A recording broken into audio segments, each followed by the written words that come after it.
Hi hello wings അക്കാദമിയുടെ ഇന്നത്തെ വീഡിയോയിലേക്ക് എല്ലാവർക്കും സ്വാഗതം. നമ്മൾ ഇന്ന് 9ാം ക്ലാസ്സിൽ ഓൺ എക്സാമിന് ചോദിക്കുന്ന കെമിസ്ട്രി എക്സാമിന് ചോദിക്കുന്ന വളരെ ഇമ്പോർട്ടൻ്റ് ആയിട്ടുള്ള കുറച്ച് ക്വസ്റ്റ്യൻസ് ആണ് ഡിസ്കസ് ചെയ്യാനായിട്ട് പോണേ. നാളെ നമുക്ക് ഫിസിക്സ് എക്സാമും കെമിസ്ട്രി എക്സാമും ഒരുമിച്ചാണ്. നിങ്ങൾ ഓൾറെഡി കെമിസ്ട്രിയുടെ നമ്മുടെ ടോപ്പിക്കുകളൊക്കെ പഠിച്ചു കഴിഞ്ഞിട്ടുണ്ടായിരിക്കും. ഇനി നമുക്ക് എന്ത് ചെയ്യാം, കുറച്ച് ക്വസ്റ്റ്യൻസ് ഡിസ്കസ് ചെയ്യാം. ഇതേ ടൈപ്പ് ക്വസ്റ്റ്യൻസ് തന്നെ ആയിരിക്കും നിങ്ങൾക്ക് നാളെ എക്സാം പേപ്പറിൽ നിങ്ങൾ കാണാൻ പോകുന്നത്. അപ്പം എല്ലാവരും എന്ത് ചെയ്യുക, വീഡിയോ നല്ലോണം കാണുക, ശ്രദ്ധിച്ചിരുന്ന് കാണുക. വെറുതെ കണ്ടാൽ മാത്രം പോരാ. ഇതിലുള്ള ചോദ്യങ്ങൾ സ്വന്തമായിട്ട് അറ്റൻഡ് ചെയ്യാൻ പറ്റുന്നുണ്ടോ നോക്കിയിട്ട് വേണം എക്സാമിന് പോകാനായിട്ട് കേട്ടോ. അപ്പോൾ ഫുൾ മാർക്ക് ഉറപ്പിച്ചിട്ട് വേണം നമ്മുടെ കുട്ടികൾ നാളത്തെ എക്സാം എഴുതാനായിട്ട്. ഓക്കെ, അപ്പോൾ ടോപ്പിക്കുകളൊക്കെ പഠിക്കുക. കൂടുതലായിട്ടും ഫസ്റ്റ് ചാപ്റ്ററിനും സെക്കൻഡ് ചാപ്റ്ററിൽ നിന്നായിരിക്കും ക്വസ്റ്റ്യൻസ് ഉണ്ടായിരിക്കുക. കുറച്ച് കുട്ടികൾ മാത്രം തേർഡ് ചാപ്റ്ററിലെ കുറച്ച് ഭാഗം എടുത്തിട്ടുണ്ടെന്ന് പറയുന്നുണ്ട്. അപ്പോൾ തേർഡ് ചാപ്റ്ററിലെ കുറച്ച് ക്വസ്റ്റ്യൻസും കൂടി ടീച്ചർ ഇവിടെ ഉൾപ്പെടുത്തിയിട്ടുണ്ട് കേട്ടോ. ആ ഭാഗങ്ങൾ പഠിച്ചിട്ട് പോവുക. കൂടുതൽ ഇമ്പോർട്ടൻസ് ഒന്നാമത്തെ രണ്ടാമത്തെ ചാപ്റ്റേഴ്സിന് കൊടുക്കുക. തേർഡ് ചാപ്റ്ററിൽ നിന്ന് ക്വസ്റ്റ്യൻസ് അധികം ഉണ്ടാവാനുള്ള യാതൊരു ചാൻസും നമ്മൾ കാണണില്ല കേട്ടോ. ഓക്കെ, എന്നാലും ഇൻ കേസ് വന്നാലോ വെച്ചിട്ട് കുറച്ച് ക്വസ്റ്റ്യൻസ് നമ്മൾ പറയുന്നുണ്ട്. അതൊക്കെ പഠിച്ചിട്ട് തന്നെ പോവാം കേട്ടോ. അടിപൊളിയായിട്ട് എക്സാം എഴുതാം. നമുക്ക് എന്ത് ചെയ്യാം, സമയം കളയാണ്ട് ക്വസ്റ്റ്യൻസ് നോക്കാം. ഫസ്റ്റ് ക്വസ്റ്റ്യൻ നോക്കാം. Who discovered that same negative particles are formed when electric discharge is passed through any gas in discharge tube? Discharge tube എന്താ? ഒരു ഗ്ലാസ് ട്യൂബ്. ആ ഗ്ലാസ് ട്യൂബിൽ വളരെ ലോ പ്രഷറിൽ ഒരു ഗ്യാസ് ഫില്ല് ചെയ്തേക്കാണ്. ഒരു ഹൈ വോൾട്ടേജ് അതിൽ കൂടെ കടത്തി വിടാണ്.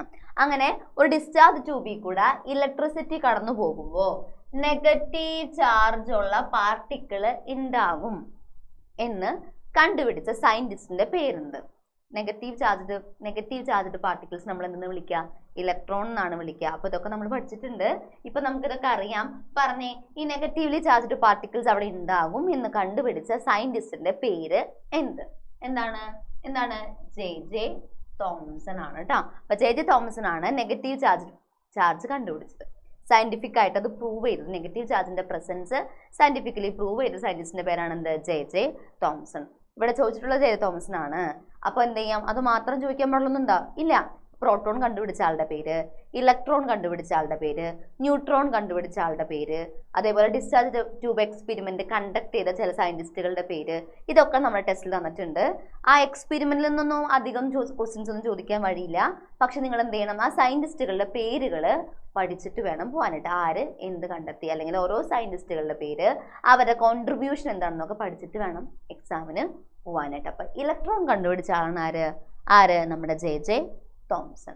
ഓക്കെ, നെക്സ്റ്റ് ക്വസ്റ്റ്യൻ നോക്കാം. Which among the following is a molecule showing polar nature? Polar nature എന്ന വേർഡ് നിങ്ങൾ സൂക്ഷിച്ച് ശ്രദ്ധിക്കുക കേട്ടോ. പോളാർ നേച്ചർ കാണിക്കുന്ന കോമ്പൗണ്ട് ഏത്? കുറച്ച് കോമ്പൗണ്ടുകൾ തന്നിട്ടുണ്ട്. ഏതൊക്കെയാണ്? N2 ഉണ്ട്, H2 ഉണ്ട്, HCl ഉണ്ട്. പോളാർ നേച്ചർ എന്താണ് എന്ന് ടീച്ചർ പറഞ്ഞു തരാം. അതിന് മുമ്പ് നിങ്ങൾ ശ്രദ്ധിക്കേണ്ടത് എന്താണെന്ന് വെച്ചിട്ടുണ്ടെങ്കിൽ, അതായത് പോളാർ നേച്ചറുള്ള കോമ്പൗണ്ടുകളെ എങ്ങനെ കണ്ടെത്താം, അതിനുള്ള എളുപ്പ വഴിയാണ് ടീച്ചർ ആദ്യം പറയാൻ പോണത്. ഒരു കോമ്പൗണ്ട് പോളാർ നേച്ചർ കാണിക്കണമെങ്കിൽ അതിലുള്ള ആറ്റങ്ങൾ ഡിഫറെന്റ് എലമെന്റ്സിന്റെ ആറ്റങ്ങളായിരിക്കണം. അതാണ് ആദ്യത്തെ കണ്ടീഷൻ. അതായത് പോളാർ നേച്ചർ കാണിക്കുന്ന ഒരു കോമ്പൗണ്ട് എന്ന് പറയുമ്പോൾ നമുക്ക് ആലോചിക്കുക, ആ ഒരു കോമ്പൗണ്ട് പോളാർ നേച്ചർ കാണിക്കണമെങ്കിൽ അതിലുള്ള എലമെന്റ്സ് ഡിഫറെന്റ് എലമെന്റ്സ് ആയിരിക്കണം. ഡിഫറെന്റ് എലമെന്റ്സിന്റെ ആറ്റങ്ങളാണെങ്കിൽ മാത്രം അവിടെ എന്ത് കാണിക്കുള്ളൂ? Polar nature കാണിക്കുള്ളൂ. ഇവിടെ നോക്കുക, ആദ്യത്തെ കേസ് എന്താണ്? N2 എന്ന് പറയുമ്പോൾ N2 എന്ന മോളിക്യൂളിൽ 2 നൈട്രജൻ ആറ്റാണുള്ളത്. 2 ആറ്റങ്ങളും സെയിം എലമെന്റിന്റെ ആറ്റാണ്. അപ്പൊ അവിടെ എന്ത് കാണിക്കില്ല? പോളാർ നേച്ചർ കാണിക്കില്ല. അടുത്ത കണ്ടോ, N2 എന്ന് പറയുമ്പോൾ കണ്ടോ 2 നൈട്രജൻ ആറ്റങ്ങളാണുള്ളത്. ഓക്കെ, 2 നൈട്രജൻ ആറ്റങ്ങൾ ചേരുമ്പോഴാണ് N2 എന്ന മോളിക്യൂൾ ഉണ്ടാവുന്നത്. അപ്പോൾ ഒരേ എലമെന്റിന്റെ ആറ്റങ്ങളാണെങ്കിൽ അവിടെ എന്ത് കാണിക്കില്ല? ഒരിക്കലും പോളാർ നേച്ചർ കാണിക്കില്ല. അടുത്ത നോക്കാം, H2 എന്ന മോളിക്യൂൾ ആണ് നെക്സ്റ്റ്. H2 എന്ന് പറയുമ്പോൾ അവിടെ ആരാണുള്ളത്? 2 ഹൈഡ്രജൻ ആറ്റാണുള്ളത്. ഞാൻ പറഞ്ഞു, ഒരേ എലമെന്റിന്റെ ആറ്റങ്ങൾ ചേർന്നിട്ടാണ് അവിടെ മോളിക്യൂള് അല്ലെങ്കിൽ കോമ്പൗണ്ട് ഉണ്ടായിട്ടുള്ളത് എങ്കിൽ അവിടെ ഒരിക്കലും എന്ത് കാണിക്കില്ല? പോളാർ നേച്ചർ കാണിക്കില്ല. അടുത്ത നോക്കിയേ, HCl എന്ന് പറയുമ്പോൾ അവിടെ ഒരാള് ഹൈഡ്രജൻ ആണ്, അടുത്ത ആള് ക്ലോറിൻ ആണ്. ഓക്കെ, ഡിഫറെന്റ് എലമെന്റ്സിന്റെ ആറ്റങ്ങൾ ചേർന്നിട്ടാണ് ഒരു കോമ്പൗണ്ട്, ഒരു കോവാലന്റ് കോമ്പൗണ്ട് ഉണ്ടായിട്ടുള്ളത് എങ്കിൽ അവിടെയാണ് എന്ത് കാണിക്കുക? പോളാർ നേച്ചർ കാണിക്കുക. ആ കോമ്പൗണ്ട് ആണ് എന്ത് കാണിക്കുക? പോളാർ നേച്ചർ കാണിക്കുക. ഓർത്തു വെക്കുക. നമ്മുടെ പറയണോ, ഒരു കോമ്പൗണ്ട് അല്ലെങ്കിൽ ഒരു മോളിക്യൂള് പോളാർ നേച്ചർ കാണിക്കണം എങ്കിൽ അതിലുള്ള ആറ്റങ്ങൾ ആ കോമ്പൗണ്ടിലുള്ള അല്ലെങ്കിൽ ആ മോളിക്യൂളിലുള്ള അല്ലെങ്കിൽ ആ കോവാലന്റ് ബോണ്ടിങ്ങിലുള്ള ആറ്റങ്ങൾ ഡിഫറെന്റ് എലമെന്റ്സിന്റെ ആറ്റങ്ങൾ ആയിരിക്കണം. ഇവിടെ HCl എന്ന് പറയുമ്പോൾ അതിൽ ഒരാൾ ഹൈഡ്രജൻ ആണ്, അടുത്ത ആള് ക്ലോറിൻ ആണ്. ഇനി എന്താണ് പോളാർ നേച്ചർ എന്ന് ഇവിടെ ചോദിച്ചിട്ടില്ല, ജസ്റ്റ് ടീച്ചർ എക്സ്പ്ലെയിൻ ചെയ്യാണ്. അതായത് നമുക്ക് രണ്ട് ടൈപ്പ് ബോണ്ടിങ് ആണ് പഠിക്കാനുള്ളത്, അയോണിക് ബോണ്ടിങ്ങും കോവാലന്റ് ബോണ്ടിങ്ങും.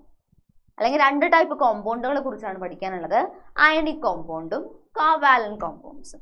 ഓക്കെ, എങ്ങനെയാണ് ഈ കോമ്പൗണ്ട്സ് ഉണ്ടാവുക, എങ്ങനെയാണ് മോളിക്യൂൾ ഉണ്ടാവുക? അതായത് ഒരാറ്റം സ്റ്റേബിൾ അല്ല, ഒരാറ്റം എപ്പോഴും സ്റ്റേബിൾ ആകണമെന്നില്ല. എങ്ങനെയുള്ള ഒരു ആറ്റം സ്റ്റേബിൾ എന്ന് പറയുന്നത്, അവരുടെ ഔട്ടർ മോസ്റ്റ് ഷെല്ലിൽ 8 ഇലക്ട്രോൺസ് ഉണ്ടെങ്കിൽ ഒരാറ്റം സ്റ്റേബിൾ ആണെന്ന് നമുക്ക് പറയാം. ഒക്ടറ്റ് റൂൾ അനുസരിച്ച് ഒരാറ്റം സ്റ്റേബിൾ ആവണമെങ്കിൽ അവരുടെ വാലൻസ് ഷെല്ലിൽ അല്ലെങ്കിൽ ഔട്ടർ മോസ്റ്റ് ഷെല്ലിൽ എത്ര ഇലക്ട്രോൺസ് വേണം? 8 ഇലക്ട്രോൺസ് വേണം. അപ്പോൾ ഒരാറ്റം സ്റ്റേബിൾ ആവാൻ വേണ്ടിയിട്ട് ഒന്നില്ലെങ്കിൽ ഇലക്ട്രോണിനെ വാങ്ങും, അല്ലെങ്കിൽ ഇലക്ട്രോണിനെ കൊടുക്കും, അല്ലെങ്കിൽ ഇലക്ട്രോണിനെ ഷെയർ ചെയ്യും. ഇലക്ട്രോണിനെ വാങ്ങുകയും കൊടുക്കുകയും ചെയ്യുക വഴി ഉണ്ടാകുന്ന ബോണ്ടാണ് അയോണിക് ബോണ്ട്. അങ്ങനെയുള്ള കോമ്പൗണ്ടുകളെയാണ് അയോണിക് കോമ്പൗണ്ട് എന്ന് പറയുന്നത്. ഇനി ഇലക്ട്രോൺസ് ഷെയർ ചെയ്യുക വഴി ഉണ്ടാകുന്ന കോമ്പൗണ്ടുകളാണ് കോവാലന്റ് കോമ്പൗണ്ടുകൾ. അല്ലെങ്കിൽ അവിടെയുള്ള ബോണ്ടിങ്ങിനാണ് നമ്മൾ എന്തെന്ന് പറയുന്നത്? കോവാലന്റ് ബോണ്ട് എന്ന് പറയുന്നത്. അപ്പോൾ ഈ പോളാർ നേച്ചർ കാണിക്കുന്നത് കോവാലന്റ് കോമ്പൗണ്ട്സ് ആണ്. അല്ലെങ്കിൽ കോവാലന്റ് ബോണ്ടിങ്ങിൽ ഏർപ്പെട്ടിട്ടുള്ള ആളുകളാണ് എന്ത് കാണിക്കുക? പോളാർ നേച്ചർ കാണിക്കുക. ഓർത്ത് വയ്ക്കുക, പോളാർ നേച്ചർ കാണിക്കുന്നത് കോവാലന്റ് കോമ്പൗണ്ട്സ് ആണ്. കോവാലന്റ് കോമ്പൗണ്ട്സിൽ തന്നെ അതിലുള്ള രണ്ട് ആറ്റങ്ങളും ഡിഫറെൻ്റ് ആണെങ്കിൽ അവരുടെ ഇലക്ട്രോനെഗറ്റിവിറ്റി വാല്യൂസ് തമ്മിൽ ഒരുപാട് വ്യത്യാസം ഉണ്ടെങ്കിൽ അങ്ങനെയുള്ള കോമ്പൗണ്ടുകളാണ് പോളാർ നേച്ചർ കാണിക്കുക. ഓർത്ത് വയ്ക്കുക കേട്ടോ. നമ്മൾ ടീച്ചർ പറയാം, കോവാലന്റ് ബോണ്ടിങ്ങിലുള്ള രണ്ട് ആറ്റങ്ങളുടെ ഇലക്ട്രോനെഗറ്റിവിറ്റി വാല്യൂകൾ തമ്മിൽ ഒരുപാട് വ്യത്യാസം ഉണ്ടെങ്കിൽ അങ്ങനെയുള്ള ആൾക്കാരാണ് എന്ത് കാണിക്കുന്നത്? പോളാർ നേച്ചർ കാണിക്കാം. ഒന്ന് കാണിച്ചു തരാം. നോക്കിയേ, ഇവിടെ ഹൈഡ്രജനും ക്ലോറിനും ചേർന്നിട്ടാണ് കോവലന്റ് ബോണ്ട് ഉണ്ടായിട്ടുള്ളത്. അല്ലെങ്കിൽ ഈ കോമ്പൗണ്ടിൽ ഹൈഡ്രജനും ക്ലോറിനും ആണ് ഉള്ളത്. നമുക്കറിയാം ഒരു കോവാലന്റ് കോമ്പൗണ്ട് എങ്ങനെയാ ഫോം ചെയ്യുക? ഇലക്ട്രോൺസ് ഷെയർ ചെയ്യുക വഴിയാണ് കോവാലന്റ് കോമ്പൗണ്ട്സ് ഫോം ചെയ്യുന്നത്. ഇവിടെ ഹൈഡ്രജനും ക്ലോറിനും ഓരോ ഇലക്ട്രോൺസ് വീതം ഷെയർ ചെയ്തിട്ടാണ് ഇവിടെ HCl എന്ന കോവാലന്റ് കോമ്പൗണ്ട് ഉണ്ടായിട്ടുള്ളത്. ഈ ഷെയർ ചെയ്ത ഇലക്ട്രോൺസ് എപ്പോഴും ഷെയർ ചെയ്ത ആറ്റങ്ങളുടെ ഇടയിലാണ് ഉണ്ടാവുക. ഇനി എന്താണ് ഇലക്ട്രോനെഗറ്റിവിറ്റി എന്ന് വെച്ചാൽ, ഈ ഷെയർ ചെയ്ത ഇലക്ട്രോണിനെ അട്രാക്ട് ചെയ്യാനുള്ള ഓരോ ആറ്റത്തിന്റെയും കഴിവിനെയാണ് എന്തെന്ന് പറയുന്നത്? ഇലക്ട്രോനെഗറ്റിവിറ്റി എന്ന് പറയുന്നത്. ഷെയർ ചെയ്ത ഇലക്ട്രോണിനെ അട്രാക്ട് ചെയ്യാനുള്ള ഓരോ ആറ്റത്തിന്റെയും കഴിവിനെയാണ് എന്ത് പറയാ? ഇലക്ട്രോനെഗറ്റിവിറ്റി എന്ന് പറയുന്നത്. ഹൈഡ്രജനെയും ക്ലോറിനെയും കമ്പയർ ചെയ്യുമ്പോൾ ഇലക്ട്രോനെഗറ്റിവിറ്റി കൂടുതൽ ആർക്കാണ്? ക്ലോറിനാണ്. സോ ഈ ഷെയർ ചെയ്ത ഇലക്ട്രോണിനെ ക്ലോറിൻ എന്ത് ചെയ്യും? കുറച്ചും കൂടെ അവരുടെ അടുത്തേക്ക് വലിക്കും. നിങ്ങൾ വടംവലി എന്ന് ആലോചിച്ച് നോക്കിയേ, സെന്ററിൽ ഇത് വെച്ചിട്ടുണ്ടായിരിക്കും, രണ്ട് സൈഡിൽ നിന്നും ആൾക്കാർ വലിക്കും. എവിടെ നിന്നാണോ സ്ട്രോങ് ആയിട്ട് വലിക്കുന്നേ വട അവരുടെ അടുത്തേക്ക് നീങ്ങും അല്ലെ. ഇവിടെ നോക്കിയേ, ഒരു സൈഡിൽ ഹൈഡ്രജൻ ആണ്, ഒരു സൈഡിൽ ക്ലോറിൻ ആണ്, നടുക്ക് ഷെയർ ചെയ്ത ഇലക്ട്രോൺസ് ഉണ്ട്. ക്ലോറിൻ ഇലക്ട്രോനെഗറ്റിവിറ്റി കൂടുതലാണ്. ക്ലോറിൻ എന്ത് ചെയ്യും? ഷെയർ ചെയ്ത ഇലക്ട്രോൺസിനെ കൂടുതൽ സ്ട്രോങ് ആയിട്ട് വലിക്കും. അപ്പൊ ഈ ഷെയർ ചെയ്ത ഇലക്ട്രോൺസ് സ്ലൈറ്റ് ആയിട്ട് ക്ലോറിന്റെ അടുത്തേക്ക് ഷിഫ്റ്റ് ചെയ്യും. ഷെയർ ചെയ്ത ഇലക്ട്രോൺസ് സ്ലൈറ്റ് ആയിട്ട് എന്ത് ചെയ്യും? ക്ലോറിന്റെ അടുത്തേക്ക് ഷിഫ്റ്റ് ചെയ്യും. അപ്പൊ ക്ലോറിന് ചെറിയൊരു നെഗറ്റീവ് ചാർജ് കിട്ടും, നമ്മൾ ഡെൽറ്റ മൈനസ് എന്നാണ് പറയാ. അതേപോലെ ഹൈഡ്രജന് ചെറിയൊരു പോസിറ്റീവ് ചാർജ് കിട്ടും, നമ്മൾ ഡെൽറ്റ പ്ലസ് എന്ന് പറയും. അപ്പോൾ ഇത്തരത്തില് പാർഷ്യൽ ചാർജ് സെപ്പറേഷൻ വരുന്നത് കൊണ്ടാണ് ഇവരെ നമ്മൾ എന്തെന്ന് വിളിക്കുന്നത്? പോളാർ കോമ്പൗണ്ട്സ് എന്ന് വിളിക്കുന്നത്. പോളാർ കോമ്പൗണ്ട്സ് എന്ന് വിളിക്കുന്നത്. ഓർത്ത് വയ്ക്കുക, പോളാർ നേച്ചർ കാണിക്കണമെങ്കിൽ എങ്ങനെയുള്ളവരാണ് കാണിക്കുക? കോവാലന്റ് കോമ്പൗണ്ട്സ് ആണ് കാണിക്കുക. കോവാലന്റ് കോമ്പൗണ്ടിങ്ങിൽ ഏർപ്പെട്ടിട്ടുള്ള ആറ്റങ്ങൾ ഡിഫറെൻ്റ് ആയിരിക്കണം, എങ്കിൽ മാത്രമേ പോളാർ നേച്ചർ കാണിക്കുള്ളൂ. ആറ്റങ്ങൾ ഡിഫറെൻ്റ് ആയാൽ മാത്രം പോരാ, അവരുടെ ഇലക്ട്രോനെഗറ്റിവിറ്റി വാല്യൂസ് തമ്മിൽ ഒരുപാട് വ്യത്യാസം ഉണ്ടായിരിക്കണം. എന്താണ് ഇലക്ട്രോനെഗറ്റിവിറ്റി എന്ന് വെച്ചാൽ? ഷെയർ ചെയ്ത ഇലക്ട്രോണിനെ അട്രാക്ട് ചെയ്യാനുള്ള, അവരുടെ അടുത്തേക്ക് വലിക്കാനുള്ള ഓരോ ആറ്റത്തിന്റെയും കഴിവിനെയാണ് എന്ത് പറയണത്? ഇലക്ട്രോനെഗറ്റിവിറ്റി എന്ന് പറയുന്നത്. ഓക്കെ, അപ്പൊ ഇലക്ട്രോനെഗറ്റിവിറ്റി കൂടുതലുള്ള ആറ്റത്തിന്റെ അടുത്തേക്ക് ഈ ഇലക്ട്രോൺസ് സ്ലൈറ്റ് ആയിട്ടൊന്ന് ഷിഫ്റ്റ് ചെയ്യും. അപ്പോൾ ഇലക്ട്രോനെഗറ്റിവിറ്റി കൂടുതലുള്ള ആൾക്ക് ഒരു ചെറിയ നെഗറ്റീവ് ചാർജ് കിട്ടും. ഇലക്ട്രോനെഗറ്റിവിറ്റി കുറവുള്ള ആൾക്ക് ഒരു ചെറിയ പോസിറ്റീവ് ചാർജ് കിട്ടും.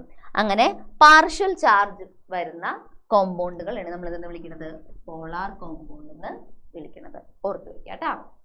നെക്സ്റ്റ് ക്വസ്റ്റ്യൻ നോക്കാം. Okay, the equation of A chemical reaction is given. ഒരു കെമിക്കൽ റിയാക്ഷന്റെ ഇക്വേഷൻ ആണ് കൊടുത്തിട്ടുള്ളത്. Mg plus F2 gives MgF2. Mg ഉം F2 ചേർന്നിട്ട് MgF2 ഉണ്ടാകുന്നു. ഇനി which atom loses electron in this reaction?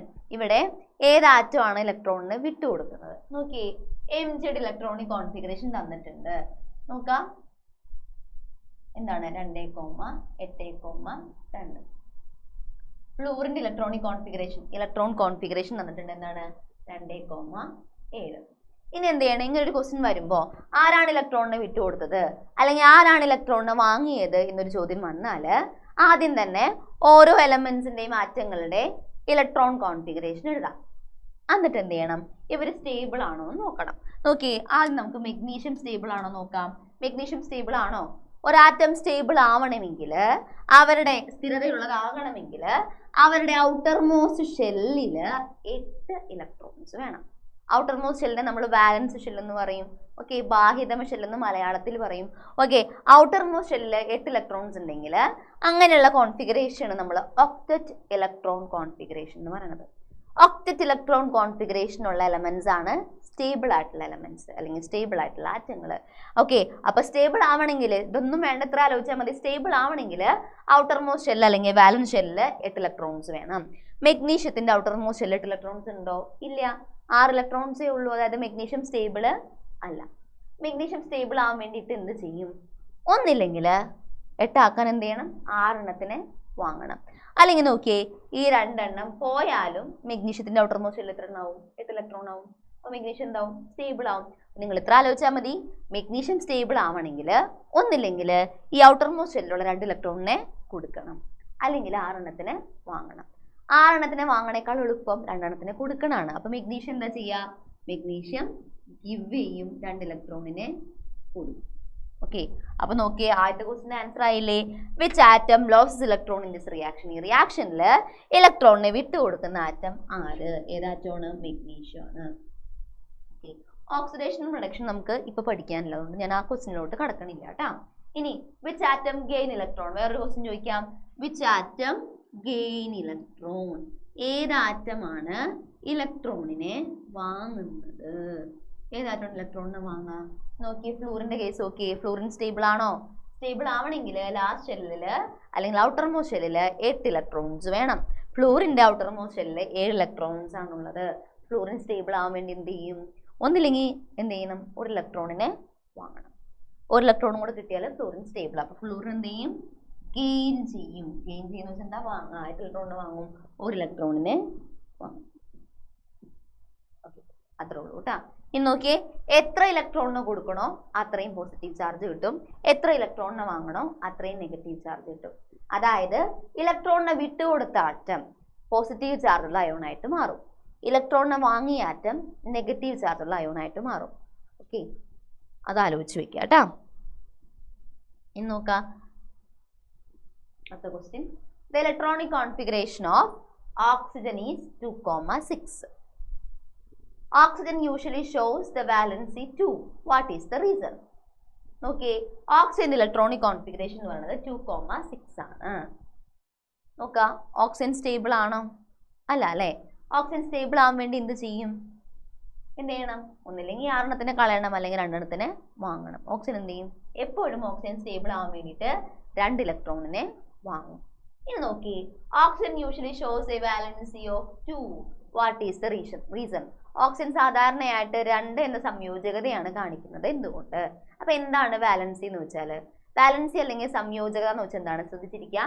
ഒരാറ്റം stable ആവാൻ വേണ്ടിയിട്ട്, അതായത് ഔട്ടർ മോസ്റ്റ് ഷെല്ലിലുള്ള ഇലക്ട്രോണുകളുടെ എണ്ണം 8 ആക്കാൻ വേണ്ടിയിട്ട് വാങ്ങുകയോ കൊടുക്കുകയോ ഷെയർ ചെയ്യുകയോ ചെയ്യുന്ന ഇലക്ട്രോണുകളുടെ എണ്ണമാണ് വാലൻസി. ഓർത്തു വെക്കുക, വാങ്ങുകയോ കൊടുക്കുകയോ ഷെയർ ചെയ്യുകയോ ചെയ്യുന്ന ഇലക്ട്രോണുകളുടെ എണ്ണമാണ് വാലൻസി. ഓക്സിജൻ സ്റ്റേബിൾ ആവാൻ വേണ്ടിയിട്ട് എപ്പോഴും 2 ഇലക്ട്രോണിനെയാണ് വാങ്ങുക. അപ്പോൾ ഓക്സിജൻ എന്തായിരിക്കും? ഓക്സിജന്റെ വാലൻസി എപ്പോൾ എന്തായിരിക്കും? 2 ആയിരിക്കും. അത്രേ ഉള്ളൂ കേട്ടോ. അപ്പോൾ ഓക്സിജൻ എന്ത് ചെയ്യണം? ഓക്സിജൻ സ്റ്റേബിൾ ആവാൻ വേണ്ടിയിട്ട് 2 ഇലക്ട്രോണും കൂടി ആവശ്യമുണ്ട്. ഓക്സിജൻ സ്റ്റേബിൾ ആവാൻ വേണ്ടി എന്ത് ചെയ്യും? 2 ഇലക്ട്രോണിനെ വാങ്ങും. സോ ഓക്സിജന്റെ വാലൻസി എത്രയാണ്? 2 ആണ്. Oxygen require 2 more electron to complete octet. So oxygen shows the valency 2. Oxygen എന്ത് ചെയ്യണം? സ്റ്റേബിൾ ആവാൻ വേണ്ടിയിട്ട് 2 ഇലക്ട്രോണിനെ വാങ്ങും. അപ്പോൾ ഓക്സിജൻ എന്താ കാണിക്കുക? വാലൻസി 2 ആണ് കാണിക്കുന്നത്. അത്രേ ഉള്ളൂ കേട്ടോ. Illustrate the formation of sodium oxide using electron dot diagram. എന്താണ് സോഡിയം ഓക്സൈഡ് എന്ന് പറയുന്ന കോമ്പൗണ്ട് ഉണ്ടാകുന്നത് ഇലക്ട്രോൺ ഡോട്ട് ഡയഗ്രാം ഉപയോഗിച്ച് ചിത്രീകരിക്കുക. നോക്കിയേ, സോഡിയം ഓക്സൈഡ്. അപ്പം ഇങ്ങനെ ഒരു ക്വസ്റ്റ്യൻ വന്നാൽ ആദ്യം അവിടെ ഏതൊക്കെ ആറ്റങ്ങളാണ് ഉണ്ടാവുന്നത് നമ്മൾ കണ്ടുപിടിക്കണം. സോഡിയം ഓക്സൈഡ് എന്ന് പറയുമ്പോൾ തന്നെ നമുക്ക് മനസ്സിലായി ഇവിടെ ആരൊക്കെ ഉണ്ട്? സോഡിയം ഉണ്ട്, ഓക്സിജൻ ഉണ്ട്. ആരൊക്കെ ഉണ്ട്? സോഡിയം ഉണ്ട്, ഓക്സിജൻ ഉണ്ട്. സോഡിയത്തിൻ്റെ അറ്റോമിക നമ്പർ 11 ആണ്, ഓക്സിജൻ്റെ അറ്റോമിക നമ്പർ 8 ആണ്. അപ്പോൾ ഏതൊക്കെ ആറ്റങ്ങൾ ഉണ്ടെന്ന് ആദ്യം കണ്ടുപിടിച്ചു. ഇനി എന്ത് ചെയ്യണം? അവരുടെ ഇലക്ട്രോൺ കോൺഫിഗറേഷൻ എഴുതണം. സോഡിയത്തിൻ്റെ ഇലക്ട്രോൺ കോൺഫിഗറേഷൻ എങ്ങനെയാണ് വരാ? 2,8,1. ഓക്സിജൻ ഇലക്ട്രോൺ കോൺഫിഗറേഷൻ എങ്ങനെയാണ് വരാ? 2,6. ഇനി ഇലക്ട്രോൺ ഡോട്ട് ഡയഗ്രാം വരയ്ക്കുന്നതിന് മുമ്പ് ഇവർ സ്റ്റേബിൾ ആണോ എന്ന് ചെക്ക് ചെയ്യുക. സ്റ്റേബിൾ ആവാൻ വേണ്ടിയിട്ട് അവരെന്താ ചെയ്യാമെന്ന് നമുക്ക് ചെക്ക് ചെയ്യാം. സോഡിയം സ്റ്റേബിൾ ആണോ? അല്ല. സോഡിയം സ്റ്റേബിൾ ആവാൻ വേണ്ടി എന്ത് ചെയ്യും? ഈ ഒരു ഇലക്ട്രോണിന് എന്ത് ചെയ്യണം? ഒന്നില്ലെങ്കിൽ എണ്ണത്തിന് വാങ്ങണം ഒരെണ്ണത്തിന്, അല്ലെങ്കിൽ ഒരെണ്ണത്തിന് കൊടുക്കണം. എണ്ണം വാങ്ങണേക്കാൾ എളുപ്പം ഒരെണ്ണത്തിന് കൊടുക്കാണ്. സോഡിയം എന്താ ചെയ്യുക? സ്റ്റേബിൾ ആവാൻ വേണ്ടിയിട്ട് ഒരു ഇലക്ട്രോണിനെ കൊടുക്കും. അപ്പോൾ സോഡിയത്തിൻ്റെ വാലൻസി എത്ര വരാം? 1 ആണ് വരാം കേട്ടോ. ഇനി ഓക്സിജൻ എന്ത് ചെയ്യും? ഓക്സിജന് 2 ഇലക്ട്രോണിനെ വാങ്ങിയാലേ ഒന്നില്ലെങ്കിൽ ഓക്സിജൻ സ്റ്റേബിൾ ആവണമെങ്കിൽ എന്ത് ചെയ്യണം? 2 ഇലക്ട്രോണിനെ വാങ്ങണം. ഇനി നിങ്ങളൊന്ന് ആലോചിച്ച് നോക്ക്. ഇവിടെ സോഡിയവും ഓക്സിജനും തമ്മിലാണ് റിയാക്ട് ചെയ്യണേ. സോഡിയത്തിന് 1 ഇലക്ട്രോണിനെ കൊടുക്കാനേ പറ്റുള്ളൂ. പക്ഷേ ഓക്സിജന് സ്റ്റേബിൾ ആവണമെങ്കിൽ 2 ഇലക്ട്രോണിനെ വാങ്ങണം. അപ്പോൾ എന്ത് ചെയ്യുന്നു അറിയോ? ഒരു ഓക്സിജൻ അറ്റ് എ ടൈം 2 സോഡിയമായിട്ട് റിയാക്ട് ചെയ്യും. ഓക്കെ, എന്താ പറഞ്ഞേ? സോഡിയത്തിന് സ്റ്റേബിൾ ആവാൻ 1 ഇലക്ട്രോണിനെ കൊടുത്താൽ മതി. പക്ഷെ ഓക്സിജൻ സ്റ്റേബിൾ ആവണമെങ്കിൽ 2 ഇലക്ട്രോണിനെ വാങ്ങണം. അപ്പോൾ ഓക്സിജൻ എന്ത് ചെയ്യും? അറ്റ് എ ടൈം 2 സോഡിയമായിട്ട് റിയാക്ട് ചെയ്യും. അത് ഓർത്ത് വെക്കുക കേട്ടോ. ഇനി എന്ത് ചെയ്യണം? ഇലക്ട്രോൺ ഡോട്ട് ഡയഗ്രാം വരയ്ക്കണം. ഇലക്ട്രോൺ ഡോട്ട് ഡയഗ്രാം വരയ്ക്കുന്നതിന് മുമ്പ് തെറ്റാണ്ടിരിക്കാൻ വേണ്ടി നമുക്ക് റഫായിട്ടൊന്ന് എഴുതാം. എന്ത്? ഇവിടെ 2Na പ്ലസ് ഒരു ഓക്സിജനായിട്ട് റിയാക്ട് ചെയ്യും. അപ്പം എന്തുണ്ടാവും? സോഡിയം ഓക്സൈഡ് ഉണ്ടാവും. ഇങ്ങനെ ഒന്ന് എഴുതി വെച്ച് നോക്കാം. ഇനി എന്ത് ചെയ്യണം? 2 എന്ന് എഴുതാം, Na എന്ന് എഴുതാം.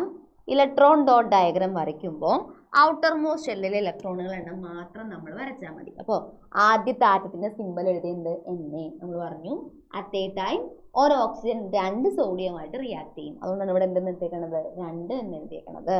ഇനി Na-യുടെ ഔട്ടർ മോസ്റ്റ് ഷെല്ലിൽ ഇലക്ട്രോൺസ് ഉണ്ട്, 1 ഇലക്ട്രോൺ ഉണ്ട്. ഇലക്ട്രോൺ ഡോട്ട് ഡയഗ്രത്തിൽ ഈ 1 ഇലക്ട്രോണിനെ മാത്രം നമ്മൾ റെപ്രസെൻറ്റ് ചെയ്താൽ മതി. സോ ഇലക്ട്രോൺ ഡോട്ട് ഡയഗ്രാം വരയ്ക്കുകയാണ്. എത്ര ഇലക്ട്രോൺ ഉണ്ട്? 1 ഇലക്ട്രോൺ ഉണ്ട്. ഓക്കെ, പ്ലസ് വരച്ചു. അടുത്ത ആറ്റം വരയ്ക്കുകയാണ്. അടുത്ത ആറ്റം ഓക്സിജൻ. ഓക്സിജൻ്റെ ഔട്ടർ മോസ്റ്റ് ഷെല്ലിൽ എത്ര ഇലക്ട്രോൺസ് ഉണ്ടെന്ന് നോക്കി. ലാസ്റ്റ് ഷെല്ലിൽ 6 ഇലക്ട്രോൺസ് ഉണ്ട്. അപ്പോൾ 6 ഇലക്ട്രോൺ നമുക്ക് വരയ്ക്കാം. ഡോട്ടായിട്ടോ ക്രോസ് ആയിട്ടോ വരയ്ക്കാം കേട്ടോ. അപ്പോൾ 2, 4, 6. ഇനി എന്ത് ചെയ്യണം? ഗീവ്സ് എന്ന് പറഞ്ഞ സൈൻ ഇടാം. ഓക്കെ, ഇനി എന്ത് ചെയ്യണം? സോഡിയത്തിൻ്റെ താഴെ സോഡിയത്തിൻ്റെ ഇലക്ട്രോൺ കോൺഫിഗറേഷൻ ജസ്റ്റ് ഒന്ന് എഴുതാം കേട്ടോ. 2,8,1. ഓക്സിജൻ്റെ താഴെ ഓക്സിജൻ്റെ കോൺഫിഗറേഷൻ ഏതാണ്? 2,6. ഇനി എന്താ ചെയ്യാൻ നോക്കി? സ്റ്റേബിൾ ആവാൻ വേണ്ടിയിട്ട് സോഡിയം എന്ത് ചെയ്യും? ഈ ഒരു ഇലക്ട്രോണിന് ഓക്സിജന് കൊടുക്കും. ഓക്കെ, 2 സോഡിയം ഉണ്ടല്ലോ അല്ലേ? അപ്പോൾ ഒരു സോഡിയത്തിൽ നിന്നും 1 ഇലക്ട്രോൺ പോകും, അടുത്ത സോഡിയത്തിൽ നിന്നും 1 ഇലക്ട്രോൺ പോകും. മൊത്തം ഓക്സിജൻ എത്ര ഇലക്ട്രോണിന് കിട്ടി? 2 ഇലക്ട്രോണിന് കിട്ടി. ഓക്കെ, ഇനി എന്ത് ചെയ്യണം? പ്രൊഡക്റ്റ് സൈഡിൽ എഴുതാൻ പോവാണ്. ആദ്യത്തെ ആളാരാണ്? Na. ഞാൻ Na എഴുതി. ഇനി 2 Na ഉണ്ട്. അപ്പോൾ ഇവിടെ എന്തിട്ടു? 2 ഇട്ടു കേട്ടോ. 2 ഇട്ടു. ഇനി നോക്കി, ഇവിടെ ഔട്ടർ മോസ്റ്റ് ഷെല്ലിൽ 1 ഇലക്ട്രോൺ ആണ് ഉണ്ടായിരുന്നത്. ആ 1 ഇലക്ട്രോൺ ഓക്സിജൻ കൊടുത്തു. അപ്പം ഇനി ഇവിടെ ഇലക്ട്രോൺ ഉണ്ടോ? ഇല്ല, ഇലക്ട്രോൺ ഇല്ല. നമുക്കിങ്ങനെ ഒരു സ്ക്വയർ ബ്രാക്കറ്റ് ഇടാം. ഓക്കെ, ഇതിന്റെ കോൺഫിഗറേഷൻ എന്തായിട്ട് മാറി? 2,8,1 ആണ്. ഇലക്ട്രോൺ കോൺഫിഗറേഷൻ എന്തായിരുന്നു? 2,8,1 ആയിരുന്നു. അതിലൊരു ഇലക്ട്രോണിനെയാണ് കൊടുത്തത്. അപ്പൊ എന്ത് വരും? കോൺഫിഗറേഷൻ എന്ത് വരും? 2,8 വരും. ഓക്കെ, ഇനി കഴിഞ്ഞിട്ടില്ല. നോക്കിയേ, ഒരു സോഡിയം ഒരു ഇലക്ട്രോണിനെയാണ് കൊടുത്തത്. ഞാൻ പറഞ്ഞു ഒരാറ്റം ഇലക്ട്രോണിന് കൊടുക്കുമ്പോൾ പോസിറ്റീവ് ചാർജ് ഉള്ള അയോൺ ആയിട്ട് മാറും. ഓക്കെ, എത്ര ഇലക്ട്രോണിന് കൊടുത്തോ അത്രയും പോസിറ്റീവ് ചാർജ് കിട്ടും. ഇവിടെ സോഡിയം ഒരു ഇലക്ട്രോണിനല്ലേ കൊടുത്തേ, അപ്പോൾ സോഡിയത്തിന് ഒരു പോസിറ്റീവ് ചാർജ് കിട്ടും. ഞാൻ ഇങ്ങനെ മുകളിൽ. ഇനി അടുത്ത ആളാരാണ് നോക്കിയേ, ഓക്സിജൻ. ഇടയിൽ പ്രൊഡക്റ്റ് ആയി കഴിയുമ്പോൾ സോഡിയം ഓക്സൈഡ് എന്ന് പറഞ്ഞ പ്രൊഡക്റ്റിന് നമ്മൾ എഴുതുമ്പോൾ അവിടെ പ്ലസ് എഴുതാനായിട്ട് പാടില്ല. റിയാക്ടൻറ്റ് സൈഡിൽ മാത്രമാണ് പ്ലസ് ഇട്ടിട്ട് എഴുതണ്ടേ. പ്രൊഡക്റ്റ് സൈഡിൽ ഇടയിൽ ആറ്റങ്ങളുടെ ഇടയിൽ എന്ത് പാടില്ല? പ്ലസ് സൈൻ പാടില്ല. മുകളിലുള്ള ഈ പ്ലസ് സൈൻ എന്ന് പറയുന്നത് ഈ അയോണിന്റെ ചാർജ് ആണ്. അതല്ല ടീച്ചർ പറയണത്. ഇവിടെ രണ്ട് ആറ്റങ്ങളുടെ ഇടയിൽ നടുവിൽ എന്ത് പാടില്ല? പ്ലസ് ചാർജ് എഴുതാം. പ്ലസ് ചാർജ് അല്ല, പ്ലസ് സൈൻ എഴുതാനായിട്ട് പാടില്ല. അടുത്ത് നമ്മൾ ആരെ വരയ്ക്കുകയാണ്? ഓക്സിജനെ വരയ്ക്കുകയാണ് കേട്ടോ. ഓക്സിജൻ വരച്ചു. എന്ത് ചെയ്യണം? 2,6 ആയിരുന്നു അതിന്റെ കോൺഫിഗറേഷൻ. ഇനി നോക്കി, 2 ഇലക്ട്രോൺ കിട്ടിയല്ലേ, അപ്പോൾ കോൺഫിഗറേഷൻ എന്തായിട്ട് മാറും? 2,8 ആയിട്ട് മാറും. ഔട്ടർ മോസ്റ്റ് ഷെല്ലിൽ എത്ര ഇലക്ട്രോൺസ് ഉണ്ട്? 6 എണ്ണം ആയിരുന്നു. ഇപ്പം എത്ര എണ്ണമായി? 8 എണ്ണമായി. അപ്പോൾ നമുക്ക് ഇങ്ങനെ വരയ്ക്കാം. 2, 4, 6, 8. എന്ത് ചെയ്യണം? സ്ക്വയർ ബ്രാക്കറ്റ് ഇടണം. ഇനി ഓക്സിജന് എന്താ ചെയ്തത്? ഇലക്ട്രോണിനെ വാങ്ങാണ് ചെയ്തത് അല്ലേ. അപ്പോൾ ഓക്സിജൻ എന്ത് ചാർജ് കിട്ടും? നെഗറ്റീവ് ചാർജ് കിട്ടും. എത്ര നെഗറ്റീവ് ചാർജ് കിട്ടും? ഓക്സിജൻ എത്ര ഇലക്ട്രോണിനെ വാങ്ങിയോ അത്രയും നെഗറ്റീവ് ചാർജ് കിട്ടും. നോക്കുക, ഇവിടെ 2 സോഡിയം ഉണ്ട്. രണ്ട് സോഡിയത്തിൽ നിന്നും ഓരോ ഇലക്ട്രോണിനെ വീതം വാങ്ങി അല്ലേ. അപ്പോൾ മൊത്തം എത്ര ഇലക്ട്രോണിനെ വാങ്ങി? 2 ഇലക്ട്രോണിനെ വാങ്ങി. അപ്പോൾ ഓക്സിജൻ എത്ര നെഗറ്റീവ് ചാർജ് കിട്ടും? 2 നെഗറ്റീവ് ചാർജ് കിട്ടും. ഓക്കെ, അപ്പോൾ നോക്കാം, സോഡിയം സ്റ്റേബിൾ അല്ല. സോഡിയം സ്റ്റേബിൾ ആവാൻ വേണ്ടി എന്ത് ചെയ്യും? ഒരു ഇലക്ട്രോണിനെ കൊടുക്കും. ഇവിടെ നോക്കുക, അടുത്ത ആളാരാണ്? ഓക്സിജൻ ആണ്. ഓക്സിജനും സ്റ്റേബിൾ അല്ല. ഓക്സിജൻ സ്റ്റേബിൾ ആവണമെങ്കിൽ 2 ഇലക്ട്രോണിനെ വാങ്ങണം. പക്ഷെ ഒരു സോഡിയത്തിന് സോഡിയവും ഓക്സിജനും തമ്മിലാണ് ഇവിടെ റിയാക്ട് ചെയ്യുന്നത്. ഒരു സോഡിയത്തിന് ഒരു ഇലക്ട്രോണിനെ കൊടുക്കാനേ പറ്റുള്ളൂ. പക്ഷെ ഒരു ഓക്സിജന് 2 ഇലക്ട്രോൺ വേണം. അപ്പോൾ എന്ത് ചെയ്യും? അറ്റ് എ ടൈം ഒരു ഓക്സിജൻ 2 സോഡിയവുമായിട്ട് റിയാക്ട് ചെയ്യും. അതുകൊണ്ടാണ് നമ്മളിവിടെ 2 എന്ന് ഇടുന്നത്. ഇനി ഇലക്ട്രോൺ ഡോട്ട് ഡയഗ്രാം വരയ്ക്കുമ്പോൾ ഔട്ടർ മോസ്റ്റ് ഷെല്ലുള്ള ഇലക്ട്രോണുകൾ മാത്രം നമ്മൾ കൺസിഡർ ചെയ്യുന്നുള്ളൂ. എന്നയുടെ ഔട്ടർ മോസ്റ്റ് ഷെല്ലിൽ ഒരു ഇലക്ട്രോൺ ആണുള്ളത്. ഓക്സിജന്റെ ഔട്ടർ മോസ്റ്റ് ഷെല്ലിൽ 6 ഇലക്ട്രോൺസ് ആണ് ഉള്ളത്. അവർ രണ്ടുപേരും തമ്മിലാണ് റിയാക്ട് ചെയ്യുന്നത്. സോ രണ്ടുപേരുടെ ഇടയിൽ നമ്മൾ എന്തിട്ടു? ഒരു പ്ലസ് എന്നിട്ടു. രണ്ടുപേരും തമ്മിൽ കമ്പൈൻ ചെയ്യാൻ പോവാണ്, അതുകൊണ്ട് പ്ലസ് സൈൻ ഇട്ടു. ഇനി ഗിവ്സ് പ്രൊഡക്റ്റ് കിട്ടാണ്. എങ്ങനെയാണ് പ്രൊഡക്റ്റിനെ കിട്ടുക? സോഡിയം എന്ത് ചെയ്യും? ഒരു ഇലക്ട്രോണിന് ഓക്സിജന് കൊടുക്കും. 2 സോഡിയവും ഓരോ ഇലക്ട്രോൺ വീതം ഓക്സിജന് കൊടുക്കും. സോഡിയത്തിൽ നിന്ന് ഒരു ഇലക്ട്രോൺ പോയതുകൊണ്ട് സോഡിയം സ്റ്റേബിൾ ആയിട്ട് മാറി. കോൺഫിഗറേഷൻ എന്തായി? 2,8 ആയി. ഒരാറ്റം ഇലക്ട്രോണിന് കൊടുക്കുമ്പോൾ അത് അയോൺ ആയിട്ട് മാറും. പോസിറ്റീവ് ചാർജുള്ള അയോൺ ആയിട്ട് മാറും. പോസിറ്റീവ് ചാർജുള്ള അയോണിനെയാണ് നമ്മൾ കാറ്റയോൺ എന്ന് വിളിക്കുന്നത്. എത്ര ഇലക്ട്രോണിന് കൊടുത്തോ അത്രയും പോസിറ്റീവ് ചാർജ് കിട്ടും. സോഡിയം ഒരു ഇലക്ട്രോണിനെയാണ് കൊടുത്തത്, അപ്പോൾ സോഡിയത്തിന് ഒരു പോസിറ്റീവ് ചാർജ് കിട്ടി. ഇനി അടുത്ത ആളാരാണ്? ഓക്സിജൻ ആണ് കേട്ടോ. ഓക്സിജൻ എന്ത് ചെയ്തു? 2 ഇലക്ട്രോണിനെ വാങ്ങി. അപ്പോൾ ഓക്സിജന് 2 നെഗറ്റീവ് ചാർജ് കിട്ടി. 2 ഇലക്ട്രോണിനെ വാങ്ങിയപ്പോൾ ഓക്സിജന്റെ ഔട്ടർ മോസ്റ്റ് ഇലക്ട്രോൺ ആയി 8 ഇലക്ട്രോൺസ് ആയി. സോ ഇതാണ് നമ്മുടെ സോഡിയം ഓക്സൈഡിന്റെ ഫോർമേഷൻ നമ്മൾ ഇലക്ട്രോൺ ഡോട്ട് ഡയഗ്രാം ഉപയോഗിച്ചിട്ട് റെപ്രസെന്റ് ചെയ്തിരിക്കുന്നത്.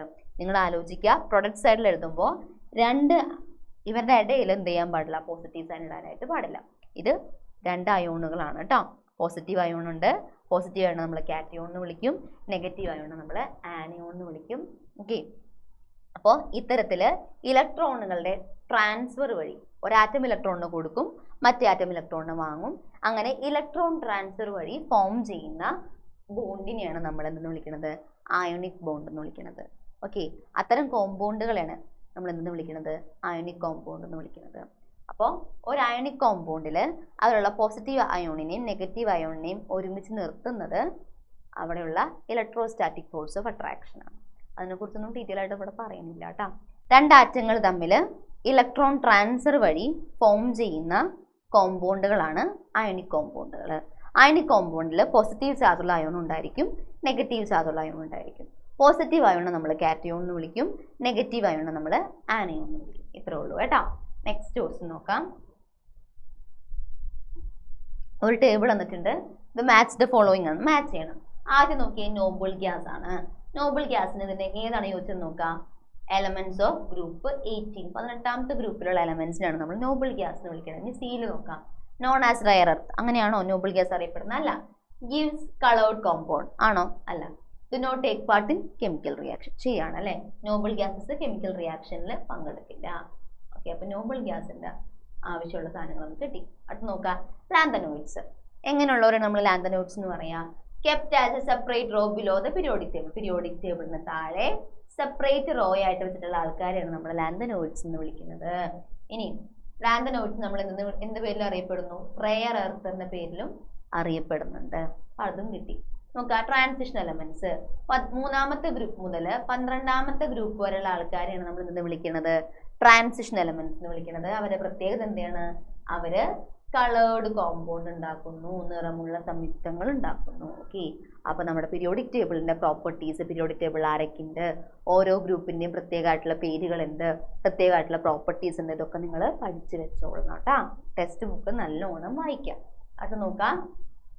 Okay, some isotopes of carbon are given in the box. കാർബണിന്റെ കുറച്ച് ഐസോടോപ്പുകളുടെ പേരാണ് ഇവിടെ കൊടുത്തിട്ടുള്ളത്. Which among these is isotopes used for determining age of fossils? ചെറിയൊരു മിസ്റ്റേക്ക് ഉണ്ട്. ഫോസിൽസിന്റെ ഏജ് കണ്ടുപിടിക്കാൻ ഉപയോഗിക്കുന്ന ഐസോടോപ്പ് ഏത്? നമുക്കറിയാം. അപ്പൊ നമ്മുടെ ഫസ്റ്റ് ചാപ്റ്ററിൽ കുറച്ച് ഐസോടോപ്പുകളുടെ പേരുകൾ പറയുന്നുണ്ട്, അവരുടെ യൂസസ് പറയുന്നുണ്ട്. അത് നിങ്ങൾ പഠിച്ചു വെച്ചോളണം, വളരെ ഇമ്പോർട്ടൻ്റ് ആണ് കേട്ടോ. ഓക്കെ, അപ്പൊ കാർബൺ 14 ആണ് നമ്മൾ ഫോസിൽസിന്റെ ഏജ് കണ്ടുപിടിക്കാൻ ഉപയോഗിക്കുന്ന ഐസോടോപ്പ്. ഓർത്തു വയ്ക്കുക, മറക്കരുത്, വളരെ വളരെ വളരെ ഇമ്പോർട്ടൻ്റ് ആണ്. നെക്സ്റ്റ് നോക്കാം. The number of which particle differ in isotope. ഐസോടോപ്പിൽ ഏത് പാർട്ടിക്കിളിന്റെ എണ്ണമാണ് വ്യത്യാസപ്പെട്ടിരിക്കുന്നത്? മക്കളെ, നമ്മൾ ഒരു ആറ്റം എന്ന് പറയുമ്പോൾ അത് അവിടെ ഏതൊക്കെ പാർട്ടിക്കിൾസ് ആണ് ഉണ്ടാവുക? പ്രോട്ടോൺ ഉണ്ടായിരിക്കും, ഇലക്ട്രോൺ ഉണ്ടായിരിക്കും, ന്യൂട്രോൺ ഉണ്ടായിരിക്കും. ഒരു ആറ്റത്തിൽ ബേസിക്കലി 3 പാർട്ടിക്കിൾസ് ആണുള്ളത്. ഏതൊക്കെയാണ്? പ്രോട്ടോൺ, ഇലക്ട്രോൺ, ഒരാറ്റത്തില് 3 പാർട്ടിക്കിൾ ആണുള്ളത്. Proton, electron, neutron. അതില് എന്തിന്റെ എണ്ണത്തിൽ വ്യത്യാസം വരുമ്പോഴാണ് ഐസോടോപ്പ് ഉണ്ടാവുന്നത്? നമുക്കറിയാവുന്ന കാര്യമാണ്. എന്തിന്റെ എണ്ണത്തിൽ വ്യത്യാസം വരുമ്പോഴാണ് ഐസോടോപ്പ് ഉണ്ടാവുക? ന്യൂട്രോണിന്റെ എണ്ണത്തിലാണ് കേട്ടോ. ഓക്കെ, അപ്പോൾ ഏത് പാർട്ടിക്കിൾ ഐസോടോപ്പിൽ ഏത് പാർട്ടിക്കിളിന്റെ എണ്ണത്തിലാണ് വ്യത്യാസം വരുന്നത്?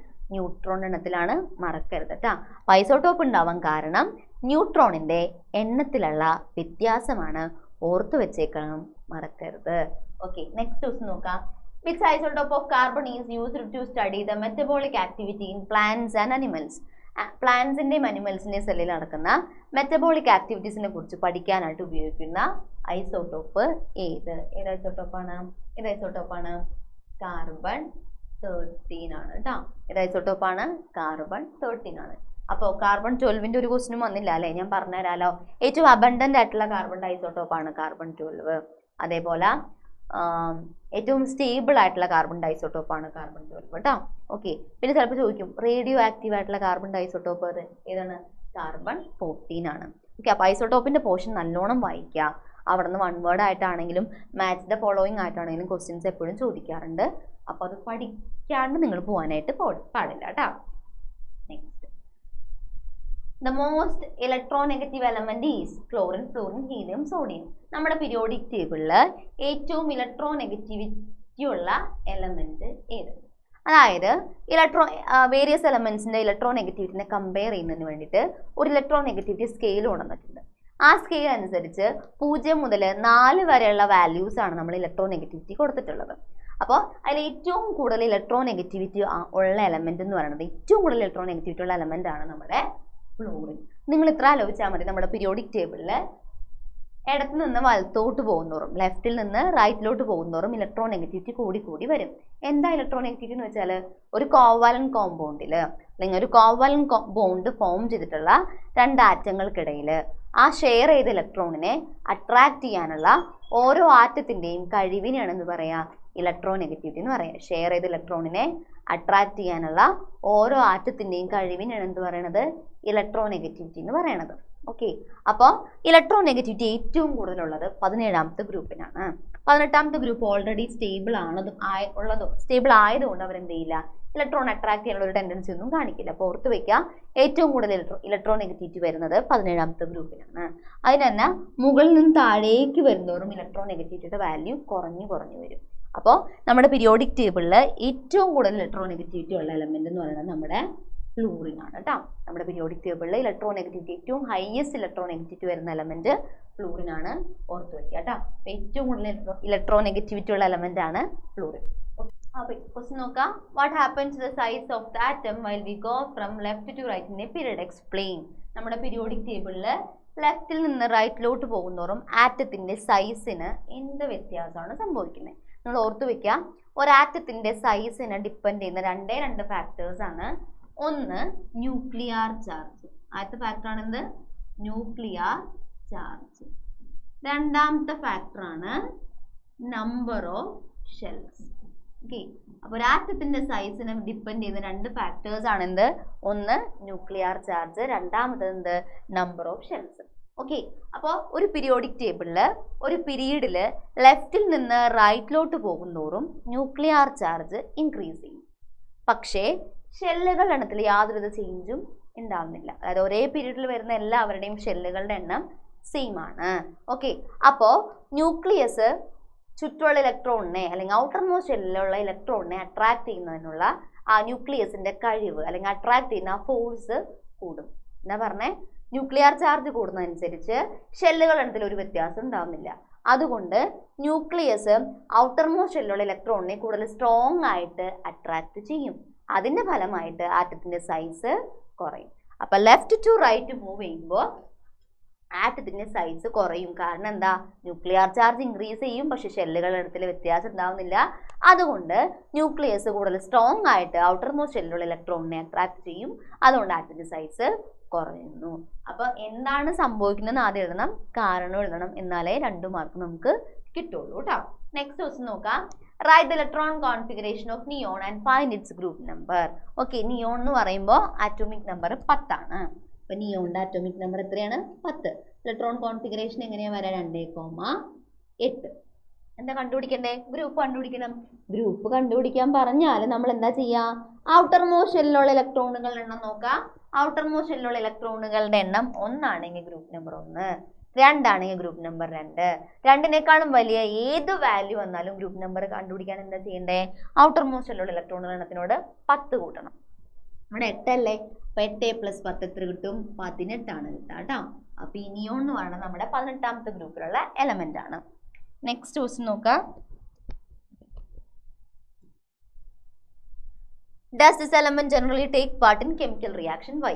ഈ എലമെന്റ് കെമിക്കൽ റിയാക്ഷൻ അല്ലെങ്കിൽ രാസപ്രവർത്തനത്തിൽ പങ്കെടുക്കോ ഇല്ലയോ എന്നാണ് ചോദ്യം. നോക്കി, ഒരാറ്റം കെമിക്കൽ റിയാക്ഷനിൽ പങ്കെടുക്കുന്നത് സ്റ്റേബിൾ ആവാൻ വേണ്ടിയിട്ടാണ്. എപ്പോഴാണ് ഒരാറ്റം സ്റ്റേബിൾ ആവാ? അവരുടെ ഔട്ടർ മോസ്റ്റ് ഷെല്ലിൽ 8 ഇലക്ട്രോൺസ് ഉണ്ടെങ്കിലാണ് ഒരാറ്റത്തിന് നമ്മൾ സ്റ്റേബിൾ എന്ന് പറയുള്ളൂ കേട്ടോ. വാലൻസ് ഷെല്ല് അല്ലെങ്കിൽ ഔട്ടർ മോസ്റ്റ് ഷെല്ലിൽ 8 ഇലക്ട്രോൺസ് വരുമ്പോഴാണ് ഒരു ആറ്റം സ്റ്റേബിൾ ആവുന്നത്. നിയോണിന്റെ വാലൻസ് ഷെല്ലിൽ ഓൾറെഡി 8 ഇലക്ട്രോൺസ് ഉണ്ട്.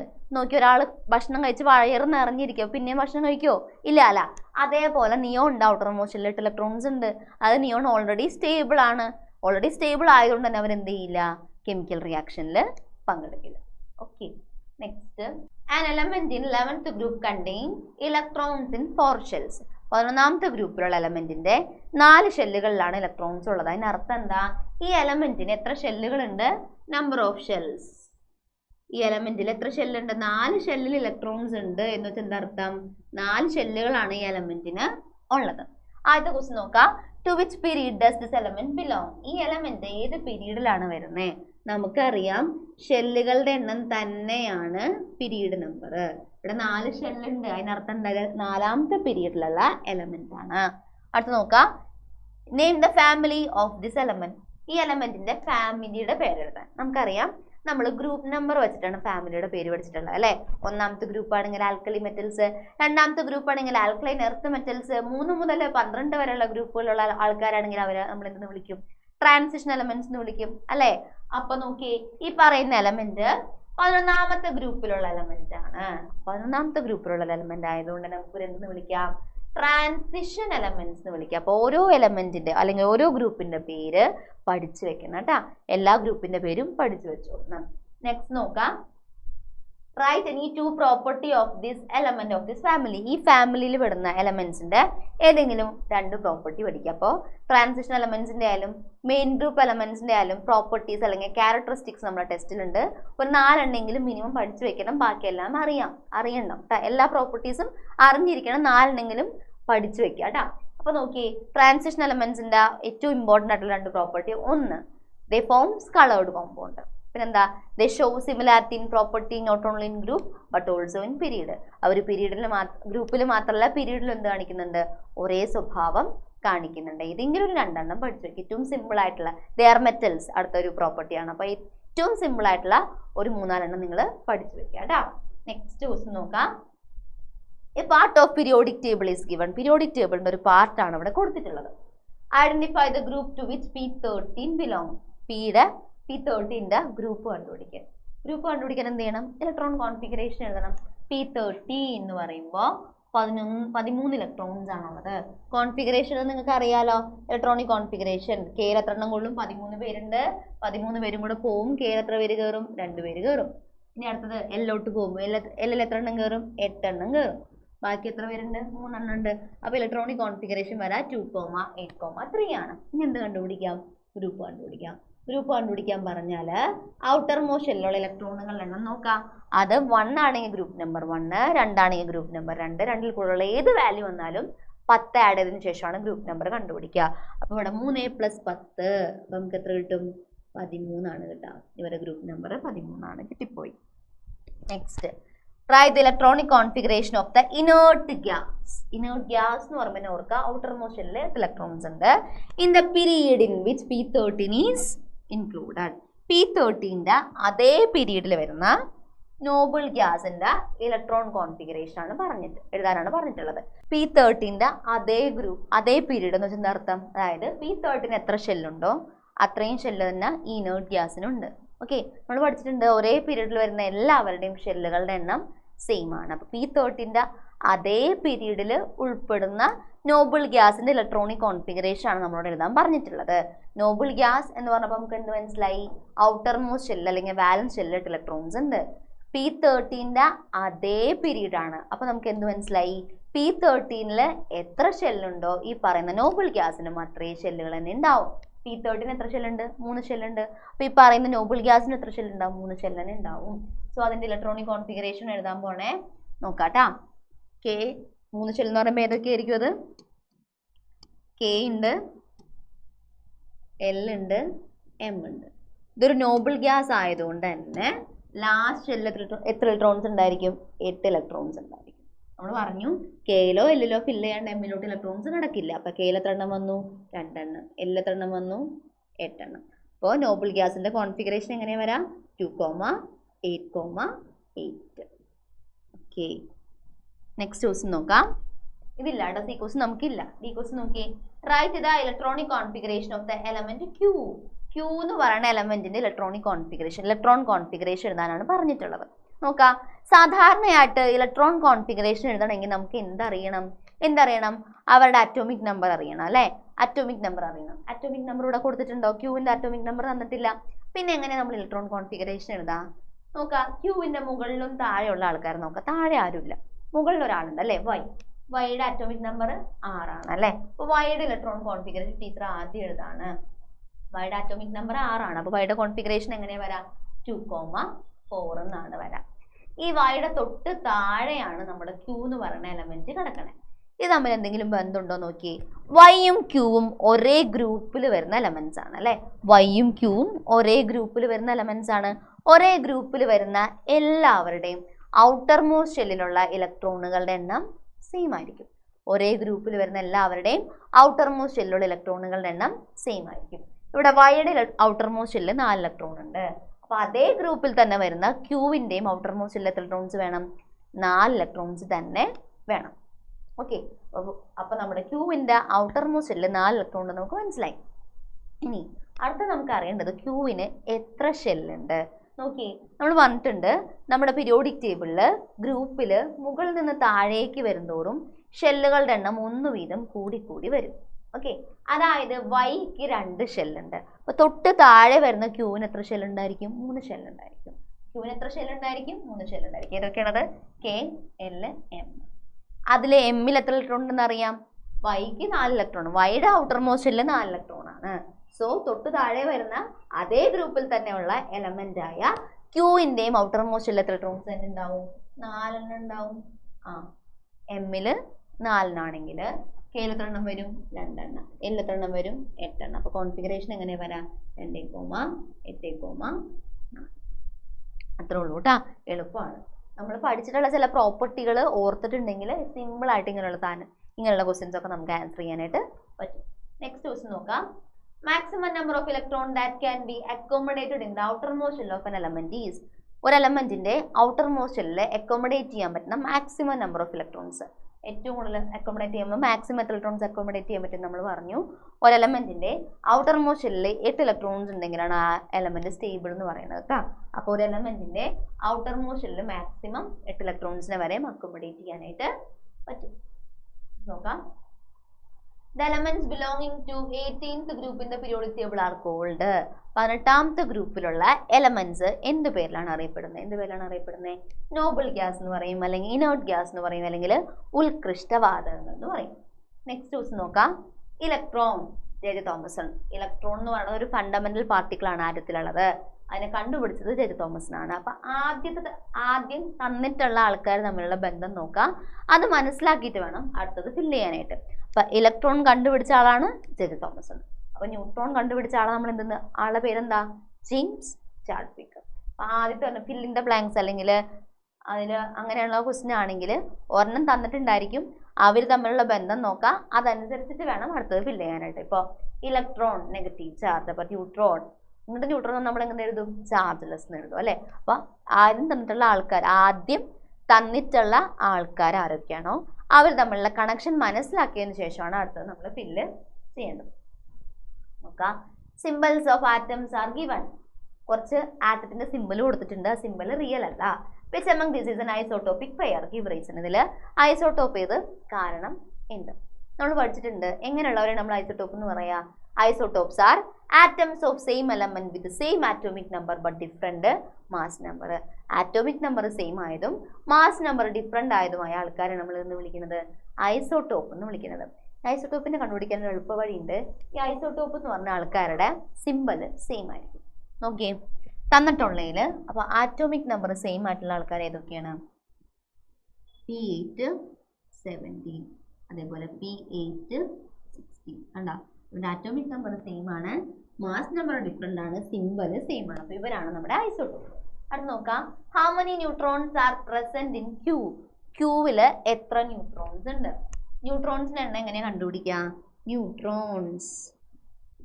ന്യൂട്രോൺസിന്റെ എണ്ണം കണ്ടുപിടിക്കാൻ വേണ്ടിയിട്ട് മാസ് നമ്പറിൽ നിന്ന് ആറ്റോമിക നമ്പർ കുറയ്ക്കണം. മാസ് നമ്പർ എത്രയാ? 40. അപ്പൊ 40 മൈനസ് 18 22. ഓക്കെ, നെക്സ്റ്റ് ക്വസ്റ്റ്യൻ നോക്കാം കേട്ടോ. Analyze the electron configuration of the elements given below and answer the question. കുറച്ച് എലമെന്റ്സിന്റെ ഇലക്ട്രോൺ കോൺഫിഗറേഷൻ തന്നിട്ടുണ്ട്, അത് മനസ്സിലാക്കിയിട്ട് എന്ത് ചെയ്യുക? താഴെ തന്നിട്ടുള്ള ചോദ്യങ്ങൾക്ക് ഉത്തരം എഴുതാം. R is the most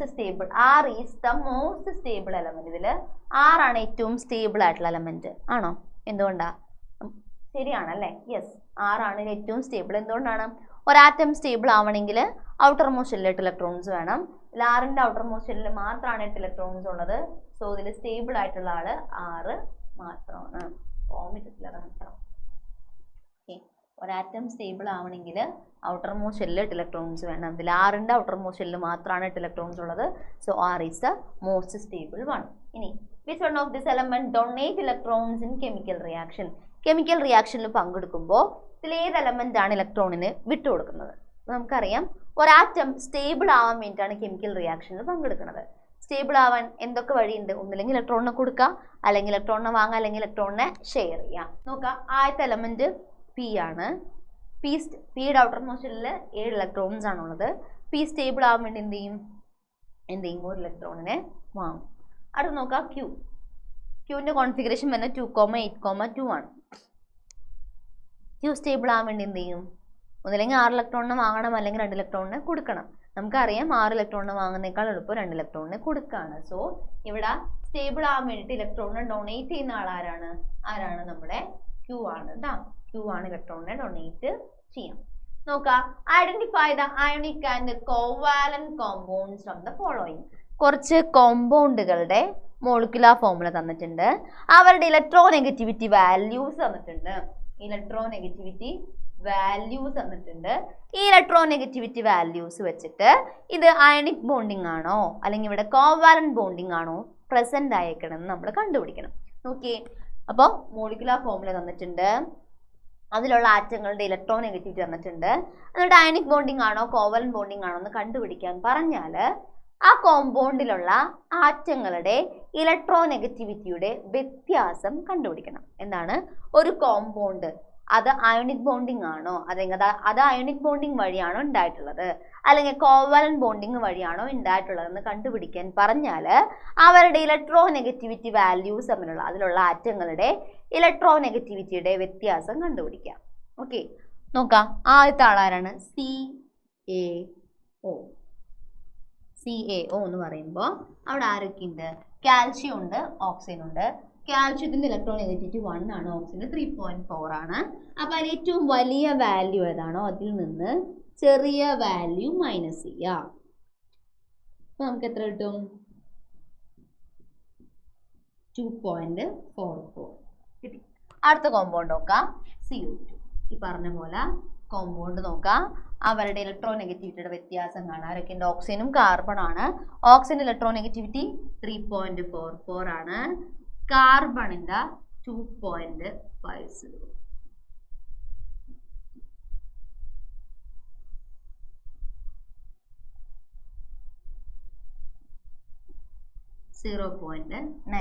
ആണ്.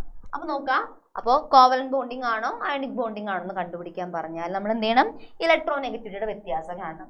ഈ പറയുന്ന ഇലക്ട്രോനെഗറ്റിവിറ്റിയുടെ വ്യത്യാസം 1.7 അതിൽ കൂടുതലോ ആണെങ്കിൽ അത് അയോണിക് കോമ്പൗണ്ട് ആണ്. എന്താണ്, ഒരു കോമ്പൗണ്ടിലെ ആറ്റങ്ങളുടെ ഇലക്ട്രോനെഗറ്റിവിറ്റി വിലകൾ തമ്മിലുള്ള വ്യത്യാസം 1.7 അതിൽ കൂടുതലോ ആണെങ്കിൽ അവിടെ അയോണിക് ബോണ്ടിങ് ആണ്. 1.7നേക്കാളും താഴെയാണെങ്കിൽ കോവാലന്റ് ബോണ്ടിങ് ആണ്. ഇവിടെ നോക്കി 2.44 ആണ്, അതായത് ഇവിടെ എന്ത് ബോണ്ടിങ് ആയിരിക്കും, അയോണിക് ബോണ്ടിങ് ആണ്, അല്ലെങ്കിൽ ഇത് അയോണിക് കോമ്പൗണ്ട് ആണെന്ന് പറയും. ഇവിടെ നോക്കി ഇലക്ട്രോനെഗറ്റിവിറ്റിയുടെ വ്യത്യാസം 0.94 ആണ്. അപ്പോൾ ഇവിടെ എന്ത് ബോണ്ടിങ് ആണ്, ഞാൻ പറഞ്ഞു 1.7നേക്കാളും കുറവാണെങ്കിൽ കോവാലന്റ് ബോണ്ടിങ് ആയിരിക്കും. അപ്പോൾ ഇലക്ട്രോനെഗറ്റിവിറ്റി തന്നിട്ട് അയോണിക് കോമ്പൗണ്ട് ആണോ കോവാലന്റ് കോമ്പൗണ്ട് ആണോ അയോണിക് കോമ്പൗണ്ട് ആണോ കോവാലന്റ് കോമ്പൗണ്ട് ആണോ എന്ന് കണ്ടുപിടിക്കാൻ പറഞ്ഞാൽ നമ്മൾ എന്ത് ചെയ്യണം, അവരുടെ ഇലക്ട്രോനെഗറ്റിവിറ്റിയുടെ വ്യത്യാസം കാണാം. ഈ ഇലക്ട്രോനെഗറ്റിവിറ്റിയുടെ വ്യത്യാസം 1.7 അതിൽ കൂടുതലോ ആണെങ്കിൽ അയോണിക് ബോണ്ടിങ് ആയിരിക്കും. 1.7നേക്കാളും കുറവാണെങ്കിൽ കോവാലന്റ് കോമ്പൗണ്ട് ആയിരിക്കും കേട്ടോ. ഓക്കെ, നെക്സ്റ്റ് ക്വസ്റ്റ്യൻ നോക്കാം. Draw the electron dot diagram for the formation of hydrogen chloride. Hydrogen ക്ലോറൈഡിന്റെ ഫോർമേഷന്റെ ഇലക്ട്രോൺ ഡോട്ട് ഡയഗ്രാം വരയ്ക്കാം. എളുപ്പമാണ്. അപ്പോൾ ഇലക്ട്രോൺ ഡോട്ട് ഡയഗ്രാം വരയ്ക്കാൻ പറഞ്ഞാൽ ടീച്ചർ പറഞ്ഞ പോലെ ഏതൊക്കെ എലമെന്റ്സ് ആണ് അവിടെ ഉള്ളത്, അതിന്റെ ആറ്റത്തിന്റെ എന്ത് ചെയ്യണം നമ്മൾ അവരുടെ ഇലക്ട്രോൺ കോൺഫിഗറേഷൻ എഴുതി വെക്കാം. ഹൈഡ്രജന്റെ ഇലക്ട്രോൺ കോൺഫിഗറേഷൻ അറ്റോമിക് നമ്പർ 1 ആയതുകൊണ്ട് ഇലക്ട്രോൺ കോൺഫിഗറേഷൻ എത്രയാണ്, 1 എന്നാണ് വരാം. ക്ലോറിന്റെ അറ്റോമിക് നമ്പർ 17 ആണ്. അപ്പോൾ കോൺഫിഗറേഷൻ എങ്ങനെ വരാം, 2,8,7. നോക്കാം, ഹൈഡ്രജന് സ്റ്റേബിൾ ആവാൻ വേണ്ടി ഒരാളെ കൂടെ വേണം, ക്ലോറിനും സ്റ്റേബിൾ ആവാൻ ഒരാൾ വേണം. അപ്പൊ നോക്കിയേ, ഇവിടെ ഒരാൾക്ക് ഇലക്ട്രോണിനെ കൊടുക്കാനോ ഒരാൾക്ക് ഇലക്ട്രോണിനെ വാങ്ങാനോ കഴിയുന്ന ഒരു സിറ്റുവേഷൻ അല്ല. അപ്പൊ അവരെന്ത് ചെയ്യും, അവർ രണ്ടുപേരും എന്ത് ചെയ്യും, ഇലക്ട്രോണിന് ഷെയർ ചെയ്യും.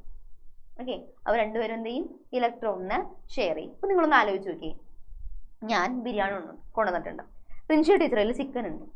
അപ്പൊ നോക്ക്, ഞാൻ ബിരിയാണി അങ്ങോട്ട് കൊടുത്ത് അവിടെ നിന്ന് ചിക്കൻ വാങ്ങിയിട്ട് കാര്യമുണ്ടാ, ഇല്ല. ബിരിയാണിയും ചിക്കനും കൂടെ ഒരുമിച്ച് കഴിഞ്ഞാൽ ടേസ്റ്റ് ഉള്ളൂ അല്ലേ. അതേപോലെ ഹൈഡ്രജൻ ഒരെണ്ണത്തിന് കൊടുക്കാൻ പറ്റില്ല, അതേപോലെ ക്ലോറിനും ഒരെണ്ണത്തിന് കൊടുക്കാൻ പറ്റില്ല. അപ്പൊ അവരെന്ത് ചെയ്യും, രണ്ടുപേരും എന്ത് ചെയ്യും, ഇലക്ട്രോണിനെ ഷെയർ ചെയ്യാനായിട്ട് തീരുമാനിച്ചു. ഓക്കെ, അപ്പോൾ ഇവർ രണ്ടുപേരും എന്താ ചെയ്യണേ, ഹൈഡ്രജനും ക്ലോറിനും ഇലക്ട്രോണിനെ ഷെയർ ചെയ്യും. എത്ര ഇലക്ട്രോണിനെ ഷെയർ ചെയ്യും, രണ്ടുപേരും ഓരോ ഇലക്ട്രോൺ വീതം ഷെയർ ചെയ്യും. ഈ ഒരു കാര്യം മൈൻഡിൽ വെച്ചിട്ട് വേണം ഇലക്ട്രോൺ ഡോട്ട് ഡയഗ്രാം വരയ്ക്കാനായിട്ട്. നോക്കാം, ഹൈഡ്രജന് സ്റ്റേബിൾ ആവാൻ ഒരു ഇലക്ട്രോണും കൂടെ വേണം, ക്ലോറിന് സ്റ്റേബിൾ ആവാനും എന്ത് ചെയ്യണം, ഒരു ഇലക്ട്രോണും കൂടി വേണം. അപ്പോൾ അവരെന്ത് ചെയ്യും, സ്റ്റേബിൾ ആവാൻ വേണ്ടി എത്ര ഇലക്ട്രോൺ വേണോ അത്രയും ഇലക്ട്രോൺസ് അവർ ഷെയർ ചെയ്യും. ഈ ഒരു കാര്യം മൈൻഡിൽ വെച്ചിട്ട് വേണം നമ്മൾ ഇലക്ട്രോൺ ഡോട്ട് ഡയഗ്രാം വരയ്ക്കാൻ വേണ്ടിയിട്ട്. ഇനി എന്ത് ചെയ്യാം, തെറ്റാണ്ടിരിക്കാൻ വേണ്ടി ഇലക്ട്രോൺ ഡോട്ട് ഡയഗ്രാം വരയ്ക്കുമ്പോൾ തെറ്റാണ്ടിരിക്കാൻ വേണ്ടി ആദ്യമേ തന്നെ അതിലുള്ള ആൾക്കാർ നമ്മൾ എഴുതാണ് H+Cl gives HCl. ഇങ്ങനെയാണ്. ഇനി നോക്കാം, ആദ്യത്തെ ആറ്റത്തിന്റെ സിമ്പൽ വരച്ചു. ആരാണത്, ഹൈഡ്രജൻ. ഇനി പ്ലസ് ഇട്ടിട്ട് അടുത്ത ആറ്റത്തിന്റെ സിമ്പൽ വെച്ചു. ആരാണത്, ക്ലോറിൻ. ഇനി എന്ത് ചെയ്യണം, ഇവ രണ്ടുപേരുടെ ഇടയിൽ അടിയിലായിട്ട് അവരുടെ ഇലക്ട്രോൺ കോൺഫിഗറേഷൻ എഴുതാം. ഹൈഡ്രജന്റെ 1 ആണ്, ക്ലോറിന്റെ 2,8,7 ആണ്. അതിന് എന്ത് ചെയ്യണം, ഇലക്ട്രോൺ ഡോട്ട് ഡയഗ്രാം വരയ്ക്കുമ്പോൾ ഔട്ടർ മോസ്റ്റ് ഷെല്ലിലുള്ള ഇലക്ട്രോണുകൾ മാത്രമേ നമ്മൾ കൺസിഡർ ചെയ്യുള്ളൂ. ആ ഇലക്ട്രോണുകളെ ഡോട്ട് ആയിട്ടോ ക്രോസ് ആയിട്ടോ നമുക്ക് വരയ്ക്കാം. ഹൈഡ്രജന്റെ ഔട്ടർ മോസ്റ്റ് ഷെല്ലിൽ ഒരു ഇലക്ട്രോൺ ഉണ്ട്, നമ്മളത് ഇങ്ങനെ വരച്ചു.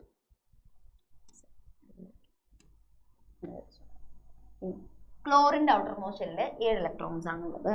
അപ്പം 2, 4, 6, 7. ഇനി എന്ത് ചെയ്യാം, ഗിവ്സ്. ഇനി എന്ത് ചെയ്യാം, പ്രൊഡക്റ്റ് എഴുതാൻ പോവാണ്. ഒരു എളുപ്പ വഴി ഉണ്ട്. പ്രൊഡക്റ്റ് എഴുതാൻ പറഞ്ഞാൽ ഈ നടുക്കുള്ള പ്ലസ് സൈൻ കളഞ്ഞിട്ട് ഹൈഡ്രജനെയും ക്ലോറിനെയും ആദ്യം ഒരുമിച്ച് വരയ്ക്കാം. ഓക്കെ, അപ്പം ഹൈഡ്രജനെയും ക്ലോറിനെയും നടുക്കുള്ള പ്ലസ് സൈൻ കളഞ്ഞ് ഒരുമിച്ച് വരച്ചു. നമ്മൾ പറഞ്ഞു ഹൈഡ്രജൻ എന്ത് ചെയ്യണം, രണ്ടുപേരും സ്റ്റേബിൾ ആവാൻ വേണ്ടിയിട്ട് എത്ര ഇലക്ട്രോണിനെ ഷെയർ ചെയ്തോ ആ ഷെയർ ചെയ്ത ഇലക്ട്രോൺസ് രണ്ടുപേരുടെ ഇടയിൽ വരയ്ക്കണം. നോക്കി, നമ്മൾ രണ്ടാൾക്കാർ തമ്മിൽ ചോറ് ഷെയർ ചെയ്യണമെങ്കിൽ ചോറ് എവിടെ വെക്കുക, രണ്ടുപേരുടെ ഇടയിലല്ലേ വരയ്ക്കുക, അത് വെക്കുക. അതേപോലെ ഈ രണ്ട് ആറ്റങ്ങൾ തമ്മിലാണ് എന്ത് ഷെയർ ചെയ്യുന്നത്, ഇലക്ട്രോൺസിനെ ഷെയർ ചെയ്യണത്. അപ്പൊ ഷെയർ ചെയ്ത ഇലക്ട്രോൺസിനെ എപ്പോഴും ഷെയർ ചെയ്ത ആറ്റങ്ങളുടെ ഇടയിലാണ് നമ്മൾ വരയ്ക്കുക. ഹൈഡ്രജൻ സ്റ്റേബിൾ ആവാൻ വേണ്ടി എത്ര ഇലക്ട്രോൺ ഷെയർ ചെയ്യും, ഒരു ഇലക്ട്രോൺ ഷെയർ ചെയ്യും. ആ ഒരു ഇലക്ട്രോൺ നമ്മൾ ഹൈഡ്രജന്റെയും ക്ലോറിന്റെയും ഇടയിൽ വരച്ചു. ക്ലോറിൻ സ്റ്റേബിൾ ആവാൻ വേണ്ടി എത്ര ഇലക്ട്രോൺ ഷെയർ ചെയ്യും, ഒരു ഇലക്ട്രോൺ ഷെയർ ചെയ്യും.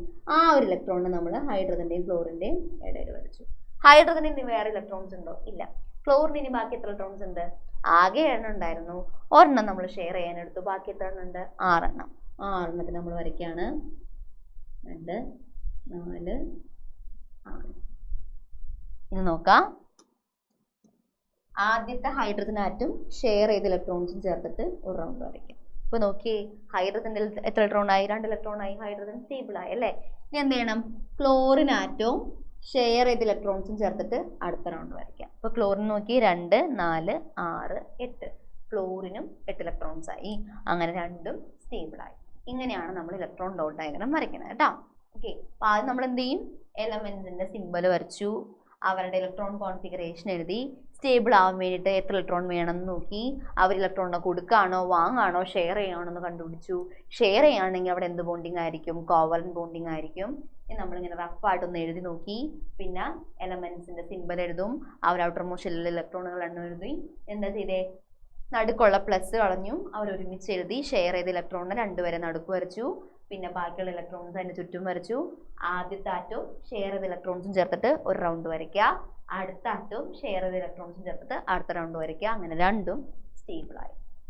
അടുത്ത് നോക്കി, HCl molecule shows polar nature. Why ഞാൻ പറഞ്ഞു, അതായത് കോവലന്റ് ബോണ്ട് ഫോം ചെയ്തിട്ടുള്ള ആറ്റങ്ങളുടെ ഇലക്ട്രോനെഗറ്റിവിറ്റി തമ്മിൽ വളരെയധികം വ്യത്യാസം ഉണ്ടെങ്കിൽ ആ ഇലക്ട്രോനെഗറ്റിവിറ്റി കൂടുതലുള്ള ആറ്റം ഏതാണോ അവര് ഇലക്ട്രോണിനെ കൂടുതൽ സ്ട്രോങ് ആയിട്ട് അട്രാക്ട് ചെയ്യും.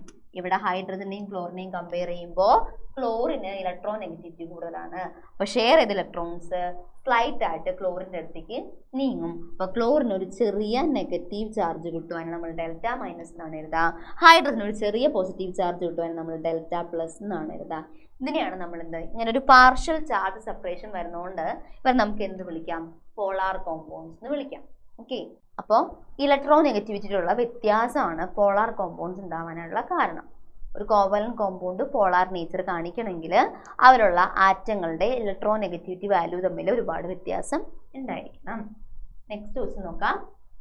മാച്ച് ദ ഫോളോയിങ് ആണ്. ആദ്യത്തെ ഇലക്ട്രോൺ എന്ത് ചാർജാണ്, നെഗറ്റീവ് ചാർജാണ്. ഓക്കെ, ഇനി ഇലക്ട്രോൺസ് ആണ് ഇതിന് പങ്കെടുക്കുന്നത്, കെമിക്കൽ റിയാക്ഷനിൽ പങ്കെടുക്കുന്നത്. അടുത്ത് നോക്കാം, പ്രോട്ടോൺ ആണ്. എന്ത് ചാർജ് ആയിരിക്കും? പോസിറ്റീവ് ചാർജ് ആണ്. It's presence causes nuclear charge. പ്രോട്ടോണിന്റെ പ്രസൻസ് ഉള്ളതുകൊണ്ടാണ് ന്യൂക്ലിയസിന് എന്ത് ചാർജ് വരുന്നത്? ചാർജ് ഉണ്ടാവുന്നത്. അപ്പൊ ന്യൂട്രോൺ എന്താണ്? ന്യൂട്രൽ ആണ്. ന്യൂട്രോണിന് ചാർജ് ഇല്ല. Okay, not present in protium. പ്രോട്ടിയത്തിൽ എന്തില്ല? ന്യൂട്രോൺ ഇല്ല. പ്രോട്ടിയത്തിലുള്ള ന്യൂട്രോണിന്റെ എണ്ണം 0 ആണ്. പ്രോട്ടീൻ എന്ന് വെച്ചാൽ നമ്മുടെ ഹൈഡ്രജന്റെ ഐസോട്ടോപ്പ് ആണ് കേട്ടോ, 1h1. അടുത്ത നോക്കാം, choose the correct answer from the box and complete the table. നോക്കാം, കുറച്ച് ഐസോട്ടോപ്പിന്റെ യൂസസ് ആണ് വന്നിട്ടുള്ളത്. അതിന് കറക്റ്റ് ആയിട്ടുള്ള ആപ്റ്റ് ആയിട്ടുള്ള ഐസോട്ടോപ്പിന്റെ പേര് നമ്മൾ എടുത്ത് എഴുതണം. അത് നോക്കാം, used as a fuel in atomic reactors. ഇതിൽ ആറ്റോമിക് റിയാക്ടേഴ്സിൽ ഫ്യൂവൽ ആയിട്ട് യൂസ് ചെയ്യുന്ന ഐസോട്ടോപ്പ് ആണ് ഇത്, യുറാനിയം 235. അത് നോക്കാം, used to determine the age of fossils. ഫോസിൽസിന്റെ ഏജ് കണ്ടുപിടിക്കാനായിട്ട് ഉപയോഗിക്കുന്നു. ഏതാണ്? നമ്മുടെ കാർബൺ 14 ആണ്. Used in medical field. ഇതിൽ മെഡിക്കൽ ഫീൽഡിൽ യൂസ് ചെയ്യുന്ന ഐസോട്ടോപ്പ് ആണ് കൊബാൾട്ട് 16. അപ്പോൾ ഐസോട്ടോപ്പ് എന്ന് പറയുന്നത് വളരെ ഇമ്പോർട്ടൻ്റ് ആണ്, എല്ലാ പ്രാവശ്യവും ചോദിക്കാറുള്ളതാണ്. അപ്പോൾ ഐസോട്ടോപ്പിന്റെ ഡെഫിനിഷൻ, കുറേ ഐസോട്ടോപ്പിന്റെ പേര് നമ്മുടെ ടെസ്റ്റിൽ തന്നിട്ടുണ്ട്. അവരുടെ പേരുകൾ, അവരുടെ ഉപയോഗങ്ങളൊക്കെ പഠിച്ചിട്ട് വേണം എക്സാമിന് പോകാനായിട്ട് കേട്ടോ. മസ്റ്റ് ആയിട്ടുള്ള ഒരു ക്വസ്റ്റ്യൻ ആണ്. നമുക്ക് അലുമിനിയം ആറ്റം ഹാസ് 13 ഇലക്ട്രോൺസ്. ഒരു അലുമിനിയം ആറ്റത്തിൽ 13 ഇലക്ട്രോൺസ് ഉണ്ട്, 14 ന്യൂട്രോൺസ് ഉണ്ട്. Find it's mass number. Mass number എന്ന് പറഞ്ഞാൽ എന്താടാ? അതായത് ഒരു ആറ്റത്തിലുള്ള പ്രോട്ടോണിന്റെയും ന്യൂട്രോണിന്റെയും ആകെ എണ്ണമാണ് മാസ് നമ്പർ. ഇവിടെ എത്ര പ്രോട്ടോൺ ഉണ്ട്? 13. എത്ര ന്യൂട്രോൺ ഉണ്ട്? 14. മാസ് നമ്പർ എത്ര വരാം? 27. അടുത്തത്, draw the Bohr model of aluminium atom. Bohr model വരയ്ക്കാൻ പറഞ്ഞാൽ എന്താ അർത്ഥം? നമ്മുടെ ഓർബിറ്റ് ഇലക്ട്രോൺ കോൺഫിഗറേഷൻ വരയ്ക്കാൻ. ഓർബിറ്റ് ഇലക്ട്രോൺ കോൺഫിഗറേഷൻ വരയ്ക്കാൻ പറഞ്ഞാൽ ആദ്യം നമ്മൾ എന്ത് വരയ്ക്കും? ന്യൂക്ലിയസ് വരയ്ക്കും. ഓക്കെ, ഞാൻ മാറ്റിയാണ് കേട്ടോ, മൊത്തം പേജ് വേണ്ടി വരും. ആദ്യം നമ്മൾ ന്യൂക്ലിയസ് വരയ്ക്കും. ന്യൂക്ലിയസിലാണ് നമ്മുടെ പ്രോട്ടോണും ന്യൂട്രോണും ഉള്ളത്. എത്ര പ്രോട്ടോൺ ഉണ്ട് നമ്മുടെ കയ്യിൽ? 13 പ്രോട്ടോൺ ഉണ്ട്, 14 ന്യൂട്രോൺ ഉണ്ട്. അപ്പൊ നമ്മൾ എന്ത് എഴുതി? പ്രോട്ടോൺ എണ്ണം 13 എഴുതി, 13 പി എഴുതി, 14 എണ്ണം എഴുതി. ഇനി എന്ത് ചെയ്യാം? ഷെല്ലുകളുടെ എണ്ണം വരയ്ക്കണം. ഷെല്ലുകളുടെ എണ്ണം വരയ്ക്കുന്നതിനേക്കാൾ മുമ്പ് നമുക്ക് ഇലക്ട്രോൺ കോൺഫിഗറേഷൻ എഴുതി നോക്കാം, എന്നാലും എത്ര ഷെൽ ഉണ്ടെന്ന് മനസ്സിലാവുള്ളൂ. നമ്മുടെ കയ്യിൽ 13 ഇലക്ട്രോൺസ് ഉണ്ട്. ഈ 13 ഇലക്ട്രോൺ നമ്മൾ ഓരോ ഷെല്ലുകളിലായിട്ട് ഫില്ല് ചെയ്യാണ്. ആദ്യം എവിടെ നിന്ന് തുടങ്ങും? കെയിൽ തുടങ്ങും. കെയിൽ എത്ര എണ്ണം കയറും? കെയിൽ 2 എണ്ണം. ബാക്കിയുള്ളവർ എങ്ങോട്ട് പോകും? എല്ലോട്ട് പോകും. എല്ല് 8 എണ്ണം കയറും. 8 2 10. അതിന് എത്ര എണ്ണം ഉണ്ട്? 3 എണ്ണം ഉണ്ട്. അത് എമ്മിൽ കയറി. അതായത് മൊത്തം 3 ഷെല്ലുകളാണുള്ളത്. അപ്പൊ നമ്മൾ 3 ഷെല്ല് വരയ്ക്കാം. 1 2 3 ഷെല്ല് വരച്ചു. ഇനി എന്ത് ചെയ്യാം? ഇലക്ട്രോൺ ഡോട്ടായിട്ട് കൊടുക്കാം. ആദ്യത്തെ ഷെല്ല് 2 എണ്ണം നമ്മൾ എഴുതി, 1 2. അടുത്ത എത്ര എണ്ണം ഉണ്ട്? 8 എണ്ണം. 2 4. എൻ്റെ റൗണ്ട്, ലാസ്റ്റ് റൗണ്ട് അത്ര റൗണ്ട് അല്ല, നിങ്ങൾ റൗണ്ട് ആയിട്ട് വരയ്ക്കണം കേട്ടോ. 4 6 8. എത്ര ഉണ്ട്? 3 1 2 3. അടിയിലായിട്ട് തന്നെ ഇലക്ട്രോൺ കോൺഫിഗറേഷൻ ജസ്റ്റ് എഴുതി നോക്കാം. ബോർ മോഡലായി. അത്രേ ഉള്ളൂ കേട്ടോ. Which shell of this atom has highest energy? ഇതിൽ ഏറ്റവും എനർജി ഉള്ള ഷെല്ല് ഏത് ഷെല്ലാണ്? നമുക്കറിയാം എനർജിയുടെ ഇൻക്രീസിങ് ഓർഡറിലാണ് ഇലക്ട്രോൺസ് ഫില്ല് ചെയ്യുന്നത്. അത് ലാസ്റ്റ് ഇലക്ട്രോൺ ഫില്ല് ചെയ്യുന്ന ഷെല്ലാണ് ഏതാണോ അതിനായിരിക്കും ഏറ്റവും എനർജി. ഇവിടെ ലാസ്റ്റ് ഇലക്ട്രോൺ ഫില്ല് ചെയ്യുന്നത് എം ഷെല്ലാണ്. അപ്പൊ ഏറ്റവും എനർജി ഉള്ളത് ഏതിനാണ്? എം ഷെല്ലിലാണ് കേട്ടോ. അടുത്ത നോക്കാം. Mass number of an atom is 35. ഒരു ആറ്റത്തിന്റെ മാസ് നമ്പർ അപ്പൊ തന്നെ എഴുതാം എ. മാസ് നമ്പർ എന്ന് പറഞ്ഞാൽ എന്താണ്? എ ഈക്വൽ എത്രയാണ്? 35 ആണ്. The number of electrons present is 17. അത് എത്ര ഇലക്ട്രോൺസ് ഉണ്ട്? 17 ഇലക്ട്രോൺസ് ഉണ്ട്. ഇലക്ട്രോണിന്റെ എണ്ണം തന്നെയാണ് ആറ്റോമിക് നമ്പർ അല്ലേ? അപ്പൊ ആറ്റോമിക് നമ്പർ Z എത്രയാണ്? 17 ആണ്.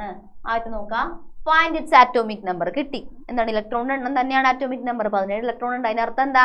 ആറ്റോമിക് നമ്പർ 17 ആണ്. അത് നോക്കാം, how many neutrons are present in it? ഇതിൽ എത്ര ന്യൂട്രോൺ ഉണ്ട്? ന്യൂട്രോണിന്റെ എണ്ണം എങ്ങനെയാ കണ്ടുപിടിക്കുക?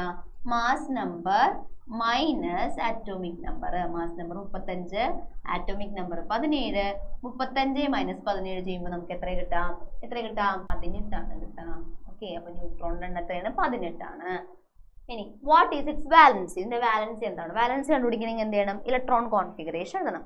ഓക്കെ, 17 ഇലക്ട്രോൺസ് ആണുള്ളത്. മറക്കരുത്, ഇലക്ട്രോൺ കോൺഫിഗറേഷൻ എഴുതാൻ നമ്മൾ ഇലക്ട്രോണിന്റെ എണ്ണമാണ് കൺസിഡർ ചെയ്യേണ്ടത്.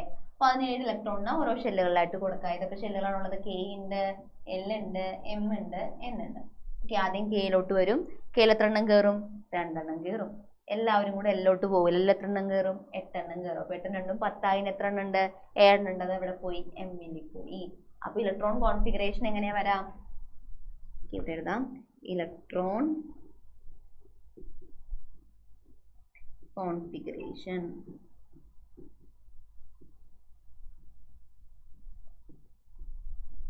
= 2,8,7. ഇവർ സ്റ്റേബിൾ ആവാൻ വേണ്ടി എന്താ ചെയ്യുക? സ്റ്റേബിൾ ആവണമെങ്കിൽ ഔട്ടർ മോസ്റ്റ് ഇലക്ട്രോൺസ് വേണം, 8 ഇലക്ട്രോൺസ് വേണം. ഇവിടെ 7 എണ്ണം ഉള്ളൂ. അതായത് ഇവർ സ്റ്റേബിൾ അല്ല. ഇവർ സ്റ്റേബിൾ ആവാൻ വേണ്ടി എന്ത് ചെയ്യും? ഒരു ഇലക്ട്രോണിനെ വാങ്ങും. നമുക്കറിയാം സ്റ്റേബിൾ ആവാൻ വേണ്ടിയിട്ട് വാങ്ങുകയോ കൊടുക്കുകയോ ഷെയർ ചെയ്യുകയോ ചെയ്യുന്ന ഇലക്ട്രോണുകളുടെ എണ്ണമാണ് വാലൻസി.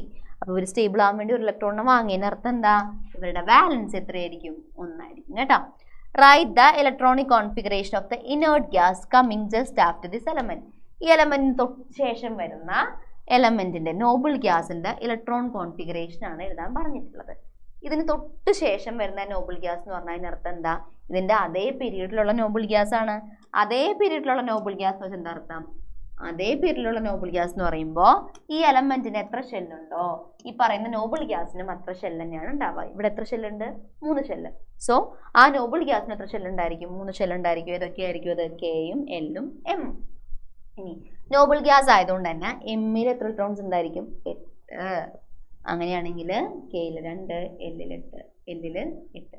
അപ്പോൾ കോൺഫിഗറേഷൻ എങ്ങനെയാ വരാ? 2,8,8. ഇത്രേ ഉള്ളൂ കേട്ടോ. നെക്സ്റ്റ് ക്വസ്റ്റ്യൻ നോക്കാം. The mass number of an atom X is 32. ഒരു ആറ്റത്തിന്റെ മാസ് നമ്പർ 32 ആണ്. M ഷെല്ലിൽ ഒരു ഇലക്ട്രോൺ ഉണ്ട്. ഇത് ഇലക്ട്രോണിക് കോൺഫിഗറേഷൻ ഒന്നുമില്ല. K ഉണ്ട്, L ഉണ്ട്, M ഉണ്ട്. ഇനി M ഷെല്ലിൽ എത്ര ഇലക്ട്രോൺസ് ഉണ്ട്? M ഷെല്ലിൽ ഒരു ഇലക്ട്രോൺ ആണുള്ളത്. അങ്ങനെയാണെങ്കിൽ K എത്ര എണ്ണം ഉണ്ടാവും? 2 ഉണ്ടാവും. L 8 ഉണ്ടാവും. സോ ഇലക്ട്രോണിക് കോൺഫിഗറേഷൻ എങ്ങനെ വരാം? 2,8,1. Find the total number of particles present in nucleus. ന്യൂക്ലിയസിൽ ആകെയുള്ള പാർട്ടിക്കിളിന്റെ എണ്ണം പറഞ്ഞു എഴുതാനാണ് പറഞ്ഞേക്കണേ. ന്യൂക്ലിയസിലുള്ള ആരൊക്കെ ഉണ്ട്? പ്രോട്ടോൺ ഉണ്ട്, ന്യൂട്രോൺ ഉണ്ട്. പ്രോട്ടോണിന്റെ എണ്ണവും ന്യൂട്രോണിന്റെ എണ്ണവും നമുക്ക് കണ്ടുപിടിക്കാം. ന്യൂട്രോണിന്റെ എണ്ണം ഓൾറെഡി തന്നിട്ടുണ്ട്, ഇല്ല അല്ലെ? അപ്പൊ പ്രോട്ടോണിന്റെ എണ്ണം എത്രയായിരിക്കും? ഓക്കെ, ആറ്റോമിക് നമ്പർ എത്ര നമുക്ക് കണ്ടുപിടിക്കാല? 2 + 8 + 1. ഇലക്ട്രോണിന്റെ ആകെ എണ്ണം തന്നെയാണ് ആറ്റോമിക് നമ്പർ. ഇവിടെ ആകെ എത്ര ഇലക്ട്രോൺസ് ഉണ്ട്? 11 ഇലക്ട്രോൺസ് ഉണ്ട്. അപ്പൊ ആറ്റോമിക് നമ്പർ എത്രയായിരിക്കും? 11 ആയിരിക്കും. സോ പ്രോട്ടോണിന്റെ എണ്ണം എത്ര തന്നെയായിരിക്കും? 11 ആയിരിക്കും. ഓക്കെ, ഒരാറ്റത്തിലുള്ള പ്രോട്ടോണിന്റെയോ ഇലക്ട്രോണിന്റെയോ ആകെ എണ്ണം തന്നെയാണ് ആറ്റോമിക് നമ്പർ. 11 ഇലക്ട്രോൺ ഉണ്ട്. അതിനർത്ഥം എന്താ? 11 പ്രോട്ടോൺ ഉണ്ട്. ആറ്റോമിക് നമ്പർ എത്ര തന്നെയാണ്? 11 തന്നെയാണ്. ഇനി ന്യൂട്രോണിന്റെ എണ്ണം നമുക്ക് കണ്ടുപിടിക്കണം. ന്യൂട്രോണിന്റെ എണ്ണം എങ്ങനെയാ കണ്ടുപിടിക്കുക? Mass number minus atomic number. അപ്പൊ നമുക്ക് എത്ര എണ്ണം കിട്ടി? 12 ആണെന്ന് കിട്ടി. സോ ഇനി അപ്പൊ ആകെ ന്യൂക്ലിയസിലുള്ള ആകെ പാർട്ടിക്കിളുടെ എണ്ണം എത്രയാണ്? 11 + 12 23. ഇനി അടുത്തത്, how does X attain octet electron configuration chemical reaction. കെമിക്കൽ റിയാക്ഷനിൽ പങ്കെടുക്കുമ്പോൾ എക്സ് എങ്ങനെ ഒക്ടറ്റ് നേടുന്നു? അതായത് സ്റ്റേബിൾ ആവാൻ വേണ്ടി എക്സ് എന്ത് ചെയ്യും? ഒരു ഇലക്ട്രോണിനെ കൊടുക്കും. അപ്പൊ നമുക്ക് എന്ത് ചെയ്യാം? ബൈ ഡൊണേറ്റിംഗ് ഒരു ഇലക്ട്രോൺ നേടാം. ഒരു ഇലക്ട്രോൺ കൊടുത്തിട്ടാണ് എക്സ് എന്താവുന്നത്? സ്റ്റേബിൾ ആവുന്നത്. Next question, explain the reason for the following. ഈ പറയുന്ന കാര്യങ്ങളുടെ റീസൺ കണ്ടുപിടിക്കാം. Size of the atom increases down the group. ഗ്രൂപ്പിൽ മുകളിൽ നിന്ന് താഴേക്ക് വരുന്നതോറും ആറ്റത്തിന്റെ സൈസ് കൂടുന്നു. എന്തുകൊണ്ടാണ് നോക്കുക? ഒരു ആറ്റത്തിന്റെ സൈസിനെ ഡിപ്പെൻഡ് ചെയ്യുന്ന 2 ഫാക്ടേഴ്സ് ആണ്. ഒന്ന് ന്യൂക്ലിയർ ചാർജും, 2 നമ്പർ ഓഫ് ഷെൽസും. അപ്പോൾ ഗ്രൂപ്പിൽ മുകളിൽ നിന്ന് താഴേക്ക് വരുന്നതോറും ന്യൂക്ലിയർ ചാർജ് ഇൻക്രീസ് ചെയ്യുന്നുണ്ട്. But at the same time number of ഷെൽസും ഇൻക്രീസ് ചെയ്യുന്നുണ്ട്. ഷെല്ലുകളുടെ എണ്ണവും കൂടുന്നുണ്ട്. അതുകൊണ്ട് അവിടെ ന്യൂക്ലിയർ അട്രാക്ഷൻ വലിയ ഇൻഫ്ലുവൻസ് ഒന്നുമില്ല. അല്ലെങ്കിൽ ന്യൂക്ലിയസിലുള്ള പ്രോട്ടോൺസ് അല്ലെങ്കിൽ ന്യൂക്ലിയസ് അത്ര സ്ട്രോങ് ആയിട്ട് എന്ത് ചെയ്യില്ല? ഇലക്ട്രോണിനെ അട്രാക്ട് ചെയ്യാനായിട്ട് പറ്റില്ല. അതുകൊണ്ടാണ് എന്ത് ചെയ്യുന്നത്? ആറ്റത്തിന്റെ സൈസ് കൂടി വരുന്നത്. എന്താണ്? ഗ്രൂപ്പിൽ മുകളിൽ നിന്ന് താഴേക്ക് വരുന്നതോറും ന്യൂക്ലിയർ ചാർജ് കൂടുകയും അതിൻ്റെ ഒപ്പം എന്ത് കൂടും? ഷെല്ലുകളുടെ എണ്ണം കൂടും. ഷെല്ലുകളുടെ എണ്ണം കൂടുന്നതുകൊണ്ട് ഔട്ടർ മോസ്റ്റ് ഷെല്ലും ന്യൂക്ലിയസും തമ്മിലുള്ള അട്രാക്ഷൻ എന്ത് ചെയ്യും? കുറയും. അതുകൊണ്ടാണ് ആറ്റത്തിന്റെ സൈസ് കൂടുന്നത്. ഇനി പീരീഡിൽ ലെഫ്റ്റ് ടു റൈറ്റ് മൂവ് ചെയ്യുമ്പോൾ ന്യൂക്ലിയർ ചാർജ് കൂടും, പക്ഷെ ഷെല്ലുകളുടെ എണ്ണം സെയിം ആയിരിക്കും. അതുകൊണ്ട് തന്നെ ന്യൂക്ലിയസ് കൂടുതൽ സ്ട്രോങ് ആയിട്ട് ഔട്ടർ മോസ്റ്റ് ഷെല്ലുള്ള ഇലക്ട്രോണിനെ അട്രാക്ട് ചെയ്യും. അതുകൊണ്ട് തന്നെ ആറ്റത്തിന്റെ size. Okay, which among this following is metalloid? അല്ലെ ഏതാണ് മെറ്റലോയിഡ്? ZnHgSi. ആരാണ് മെറ്റലോയിഡ്? Si ആണ് കേട്ടാ. ഇനി എങ്ങനെയുള്ളവരാണ് മെറ്റലോയിഡ് എന്ന് പറയുന്നത്? എങ്ങനെയുള്ളവരാണ് നമ്മൾ മെറ്റലോയിഡ് എന്ന് പറയാ? അവര് മെറ്റലിന്റെയും നോൺ മെറ്റലിന്റെയും പ്രോപ്പർട്ടീസ് ഒരുപോലെ കാണിക്കുന്ന എലമെന്റ്സിനാണ് എന്ന് വിളിക്കുക മെറ്റലോയിഡ്സ് എന്ന് വിളിക്കുക. The element which shows both the properties of metals and non-metals are known as metalloid. മെറ്റലിന്റെ പ്രോപ്പർട്ടീസും നോൺ മെറ്റൽസിന്റെ പ്രോപ്പർട്ടീസും ഒരുപോലെ കാണിക്കുന്ന ആൾക്കാരെ നമ്മൾ എന്ത് വിളിക്കുന്നത്? മെറ്റലോയിഡ്സ് എന്ന് വിളിക്കുന്നത്. How many elements are included in fourth period of the periodic table? Periodic ടേബിളിന്റെ നാലാമത്തെ പീരീഡിൽ എത്ര എലമെന്റ്സ് ഉണ്ട്? 18 എലമെന്റ്സ് ഉണ്ട്. പീരിയോഡിക് ടേബിൾ ഒക്കെ വെച്ചിട്ട് ഓരോ പീരീഡിലും എത്ര എലമെന്റ്സ് ഉണ്ടെന്നൊക്കെ ജസ്റ്റ് ഒന്ന് കണ്ടുപിടിക്കണം കേട്ടോ. നെക്സ്റ്റ് നോക്കാം. Some statements regarding Rutherford's atom model is given below. Rutherford atom മോഡലിനെ സംബന്ധിക്കുന്ന കുറച്ച് സ്റ്റേറ്റ്മെന്റുകളാണ് തന്നിട്ടുള്ളത്. അത് നോക്കാം. Atom has a centre. എന്നിട്ട് find the correct statement. Correct ആയിട്ടുള്ള സ്റ്റേറ്റ്മെന്റുകൾ എടുത്തെഴുതാം. ശ്രദ്ധിക്കാണ്ട് തെറ്റിച്ച് വെക്കരുത് കേട്ടോ. ക്വസ്റ്റ്യൻ നല്ലോണം വായിച്ചു നോക്കുക. കറക്റ്റ് ആയിട്ടുള്ള സ്റ്റേറ്റ്മെന്റ് എടുത്തെഴുതാനാണോ അല്ലെങ്കിൽ തെറ്റായിട്ടുള്ള സ്റ്റേറ്റ്മെന്റുകൾ തിരുത്തി എഴുതാനാണോ പറഞ്ഞിട്ടുള്ളതെന്ന് കറക്റ്റ് ആയിട്ട് നോക്കാം. Atom has a centre called nucleus. ആറ്റത്തിന് ഒരു സെന്റർ ഉണ്ട്. അതിനെന്തെന്ന് വിളിക്കാം? ന്യൂക്ലിയസ് എന്ന് വിളിക്കാം. അത് കറക്റ്റ് ആയിട്ടുള്ള സ്റ്റേറ്റ്മെന്റ് ആണ്. അടുത്ത് നോക്കാം. Electrons are present in the nucleus. Electrons ആണോ ന്യൂക്ലിയസിലുള്ളതല്ല. തെറ്റായിട്ടുള്ള സ്റ്റേറ്റ്മെന്റ് ആണ്. ഇനി size of the nucleus is very small compare to the size of the atom. ആറ്റത്തിന്റെ സൈസ് ആയിട്ട് കമ്പയർ ചെയ്യുമ്പോൾ ന്യൂക്ലിയസിന്റെ സൈസ് വളരെ കുറവാണ്. വളരെ ശരിയായിട്ടുള്ള സ്റ്റേറ്റ്മെന്റ് ആണ് കേട്ടോ. Protons revolve around the nucleus in shell. ഷെല്ലുകളിലൂടെ പ്രോട്ടോൺസ് കറങ്ങിക്കൊണ്ടിരിക്കുന്നതാണോ? അല്ല, പ്രോട്ടോൺസ് ന്യൂക്ലിയസിനുള്ളിലാണുള്ളത്. ഇത് തെറ്റായിട്ടുള്ള സ്റ്റേറ്റ്മെന്റ് ആണ്. അപ്പൊ ആകെ 2 സ്റ്റേറ്റ്മെന്റ് ആണ് ശരിയായിട്ടുള്ളത്. നിങ്ങൾ ഒന്ന് ഓർത്താൽ മതി. 2 മാർക്കിന്റെ ക്വസ്റ്റ്യൻ ആണെങ്കിൽ 2 ആൻസറേ കറക്റ്റ് ആയിട്ടുള്ളത് ഉണ്ടാവുള്ളൂ കേട്ടോ. നോക്കാം. Transition element show similarity in property in group as well as in period. Why? നമ്മുടെ 3 മുതൽ പീരിയോഡിക് ടേബിളിൽ 3 മുതൽ 12 വരെ വരുന്ന ആൾക്കാരാണ് നമ്മൾ ട്രാൻസിഷൻ എലമെന്റ്സ് എന്ന് വിളിക്കുന്നത്. അവർ ഗ്രൂപ്പിൽ മാത്രമല്ല പീരീഡിലും ഒരേ സ്വഭാവം കാണിക്കുന്നു. മക്കളെ, ഒരേ ഗ്രൂപ്പിൽ വരുന്ന സാധാരണയായിട്ട് ഒരേ ഗ്രൂപ്പിൽ വരുന്ന എല്ലാവരും ഒരേ സ്വഭാവമാണ് കാണിക്കണേ. ഒരു എലമെന്റിന്റെ സ്വഭാവത്തെ നിർണ്ണയിക്കുന്നത് അവരുടെ ഔട്ടർ മോസ്റ്റ് ഷെല്ലിലുള്ള ഇലക്ട്രോണുകളാണ്. അതായത് ഒരേ ഗ്രൂപ്പിൽ വരുന്ന എല്ലാവരുടെയും ഔട്ടർ മോസ്റ്റ് ഷെല്ലിലുള്ള ഇലക്ട്രോണുകളുടെ എണ്ണം സെയിം ആയിരിക്കും. പക്ഷെ ട്രാൻസിഷൻ എലമെന്റ്സിന്റെ കേസിൽ ഒരു വ്യത്യാസമുണ്ട്. ഒരേ ഗ്രൂപ്പിൽ മാത്രമല്ല ഒരേ പീരീഡിലും ഔട്ടർ മോസ്റ്റ് ഷെല്ലിലുള്ള ഇലക്ട്രോണുകളുടെ എണ്ണം സെയിം ആയിരിക്കും. അതായത് they shows similar electron configuration not only in group but also in period. അവർ ഗ്രൂപ്പിൽ മാത്രമല്ല പീരീഡിലും ഒരേ ഇലക്ട്രോൺ കോൺഫിഗറേഷൻ ആണ് കാണിക്കുന്നത്. അതായത് ഗ്രൂപ്പിൽ മാത്രമല്ല പീരീഡിലും ഔട്ടർ മോസ്റ്റ് ഷെല്ലിലുള്ള ഇലക്ട്രോണുകളുടെ എണ്ണം സെയിം ആണ്. അതുകൊണ്ട് തന്നെ അവരെന്ത് ചെയ്യും? ഗ്രൂപ്പിൽ മാത്രമല്ല പീരീഡിലും എന്ത് കാണിക്കും? ഒരേ സ്വഭാവം കാണിക്കും. അത്രേ ഉള്ളൂ കേട്ടോ. 2 മാർക്കിന്റെ ക്വസ്റ്റ്യൻ ആണ്. Group 1, 2 and 13 to 18 are known as main group elements. ഒന്നാമത്തെ ഗ്രൂപ്പ്, രണ്ടാമത്തെ ഗ്രൂപ്പ്, അതുപോലെ 13 മുതൽ 18 വരെയുള്ള ഗ്രൂപ്പുകളെയാണ് നമ്മൾ മെയിൻ ഗ്രൂപ്പ് എലമെന്റ്സ് എന്ന് വിളിക്കുന്നത്. ഇനി define the term metalloid. Metalloid എന്താണെന്ന് പറയാം. ടീച്ചർ ഓൾറെഡി പറഞ്ഞാണ്. എലമെന്റ്സ് എന്താണ്? മെറ്റലിന്റെ പ്രോപ്പർട്ടീസും നോൺ മെറ്റൽസിന്റെ പ്രോപ്പർട്ടീസും ഒരുപോലെ കാണിക്കുന്ന എലമെന്റ്സിനെയാണ് നമ്മൾ എന്ന് വിളിക്കുന്നത്? മെറ്റലോയിഡ്സ് എന്ന് വിളിക്കുന്നത്. Write any one property of main group element. നിങ്ങൾ ഒന്ന് ആലോചിച്ച് നോക്കി. ഒരു ക്ലാസ്സിൽ ഇപ്പൊ നമ്മുടെ ഒരു സ്കൂളിൽ പാട്ട് പാടുന്നവര്, ഡാൻസ് കളിക്കുന്നവർ, നല്ലോണം പഠിക്കുന്നവർ, നല്ലോണം എഴുതുന്നവർ, നല്ലോണം വരയ്ക്കുന്നവരൊക്കെ ഒരു ക്ലാസ്സിൽ ഉണ്ടെങ്കിൽ നമ്മൾ പൊതുവെ എന്ത് പറയും? കണ്ടാ, ഈ സ്കൂളിൽ എല്ലാ മെയിൻ ആയിട്ടുള്ള കുട്ടികളുള്ളത് ആ ക്ലാസ്സിലാണെന്ന് പറയും അല്ലേ? അതേപോലെ തന്നെ നമ്മുടെ പീരിയോഡിക് ടേബിളിലുള്ള എല്ലാ ടൈപ്പ് ആൾക്കാരും വരുന്നതാണ് ഇവിടെ മെയിൻ ഗ്രൂപ്പ്. അതായത് മെയിൻ ഗ്രൂപ്പിൽ മെറ്റൽസ് ഉണ്ട്, നോൺ മെറ്റൽസ് ഉണ്ട്, മെറ്റലോയിഡ്സ് ഉണ്ട്. ഓക്കെ, പറയുന്ന മെറ്റൽസും നോൺ മെറ്റൽസും metalloids are included in main group elements. Main group element എന്ന് പറയുമ്പോൾ അവിടെ ആരൊക്കെ ഉണ്ടായിരിക്കും? മെറ്റൽ ആയിട്ടുള്ള ആൾക്കാരുണ്ടായിരിക്കും, നോൺ മെറ്റൽ ആയിട്ടുള്ള ആൾക്കാരുണ്ടായിരിക്കും, മെറ്റലോയിഡ്സ് ആയിട്ടുള്ള ആൾക്കാരുണ്ടായിരിക്കും. അതേപോലെ സോളിഡ് സ്റ്റേറ്റിലുള്ള ആൾക്കാരുണ്ട്, ലിക്വിഡ് സ്റ്റേറ്റിലുള്ള ആൾക്കാരുണ്ട്, ഗ്യാഷ്യസ് സ്റ്റേറ്റിലുള്ള ആൾക്കാരുണ്ട്. ഓക്കെ, അപ്പൊ എല്ലാ ടൈപ്പ് ആൾക്കാരും വരുന്നത് എവിടെയാണ്? മെയിൻ ഗ്രൂപ്പിലാണ്. ഓക്കെ, ഹൈ റിയാക്ടിവിറ്റി ഉള്ള ആൾക്കാർ, ലോ റിയാക്ടിവിറ്റി ഉള്ള ആൾക്കാർ, ഒട്ടും റിയാക്ട് ചെയ്ത ആൾക്കാരൊക്കെ ഇവിടെ വരുന്നുണ്ട്, മെയിൻ ഗ്രൂപ്പിൽ വരുന്നുണ്ട്. അപ്പൊ ചുരുക്കി പറഞ്ഞാൽ എല്ലാ ടൈപ്പ് ആൾക്കാരും ഒരുപോലെ ഇരിക്കുന്ന സ്ഥലമാണ് എന്ത്? ഈ മെയിൻ ഗ്രൂപ്പ് എന്ന് പറയുന്നത്. ഓക്കെ, ഏതെങ്കിലും ഒരു 4 പോയിന്റ്സ് നിങ്ങൾ പഠിച്ചു വെക്കുക കേട്ടോ. ഓക്കെ, അതായത് നമ്മുടെ എക്സാമിന്, നമ്മുടെ ഓൺ എക്സാമിന് ചോദിക്കുന്ന വളരെ ഇമ്പോർട്ടൻ്റ് ആയിട്ടുള്ള ക്വസ്റ്റ്യൻസ് ആണ് നമ്മൾ ഡിസ്കസ് ചെയ്തത്. ഈ വീഡിയോ വെറുതെ കണ്ടുപോയെന്ന് വെച്ചിട്ട് കാര്യമില്ല കേട്ടോ. നിങ്ങൾ എന്ത് ചെയ്യണം, ഈ വീഡിയോ ഒന്ന് വ്യക്തമായിട്ടൊന്ന് 2 പ്രാവശ്യം കണ്ടതിന് ശേഷം ഈ ചോദ്യങ്ങൾ സ്വന്തമായിട്ട് നിങ്ങൾക്ക് ആൻസർ ചെയ്യാൻ പറ്റുമോ നോക്കാം. ഓക്കെ, വളരെ ഇമ്പോർട്ടൻ്റ് ആയിട്ടുള്ള ക്വസ്റ്റ്യൻസ് ആണ് നിങ്ങൾ ഡിസ്കസ് ചെയ്തത്. നമ്മളിന്ന് ഡിസ്കസ് ചെയ്തപ്പോൾ ഈ ക്വസ്റ്റ്യൻസ് നോക്കാണ്ട് നിങ്ങൾ എക്സാമിന് പോകാനായിട്ട് പാടില്ല. അപ്പം നല്ലോണം പഠിച്ചിട്ട് അടിപൊളിയായിട്ട് എക്സാം എഴുതാൻ നിങ്ങൾക്കൊക്കെ പറ്റട്ടെ. ടീച്ചർ എല്ലാവർക്കും വേണ്ടി പ്രാർത്ഥിക്കുന്നുണ്ട്. എല്ലാവർക്കും എൻ്റെ all the best. Thank you.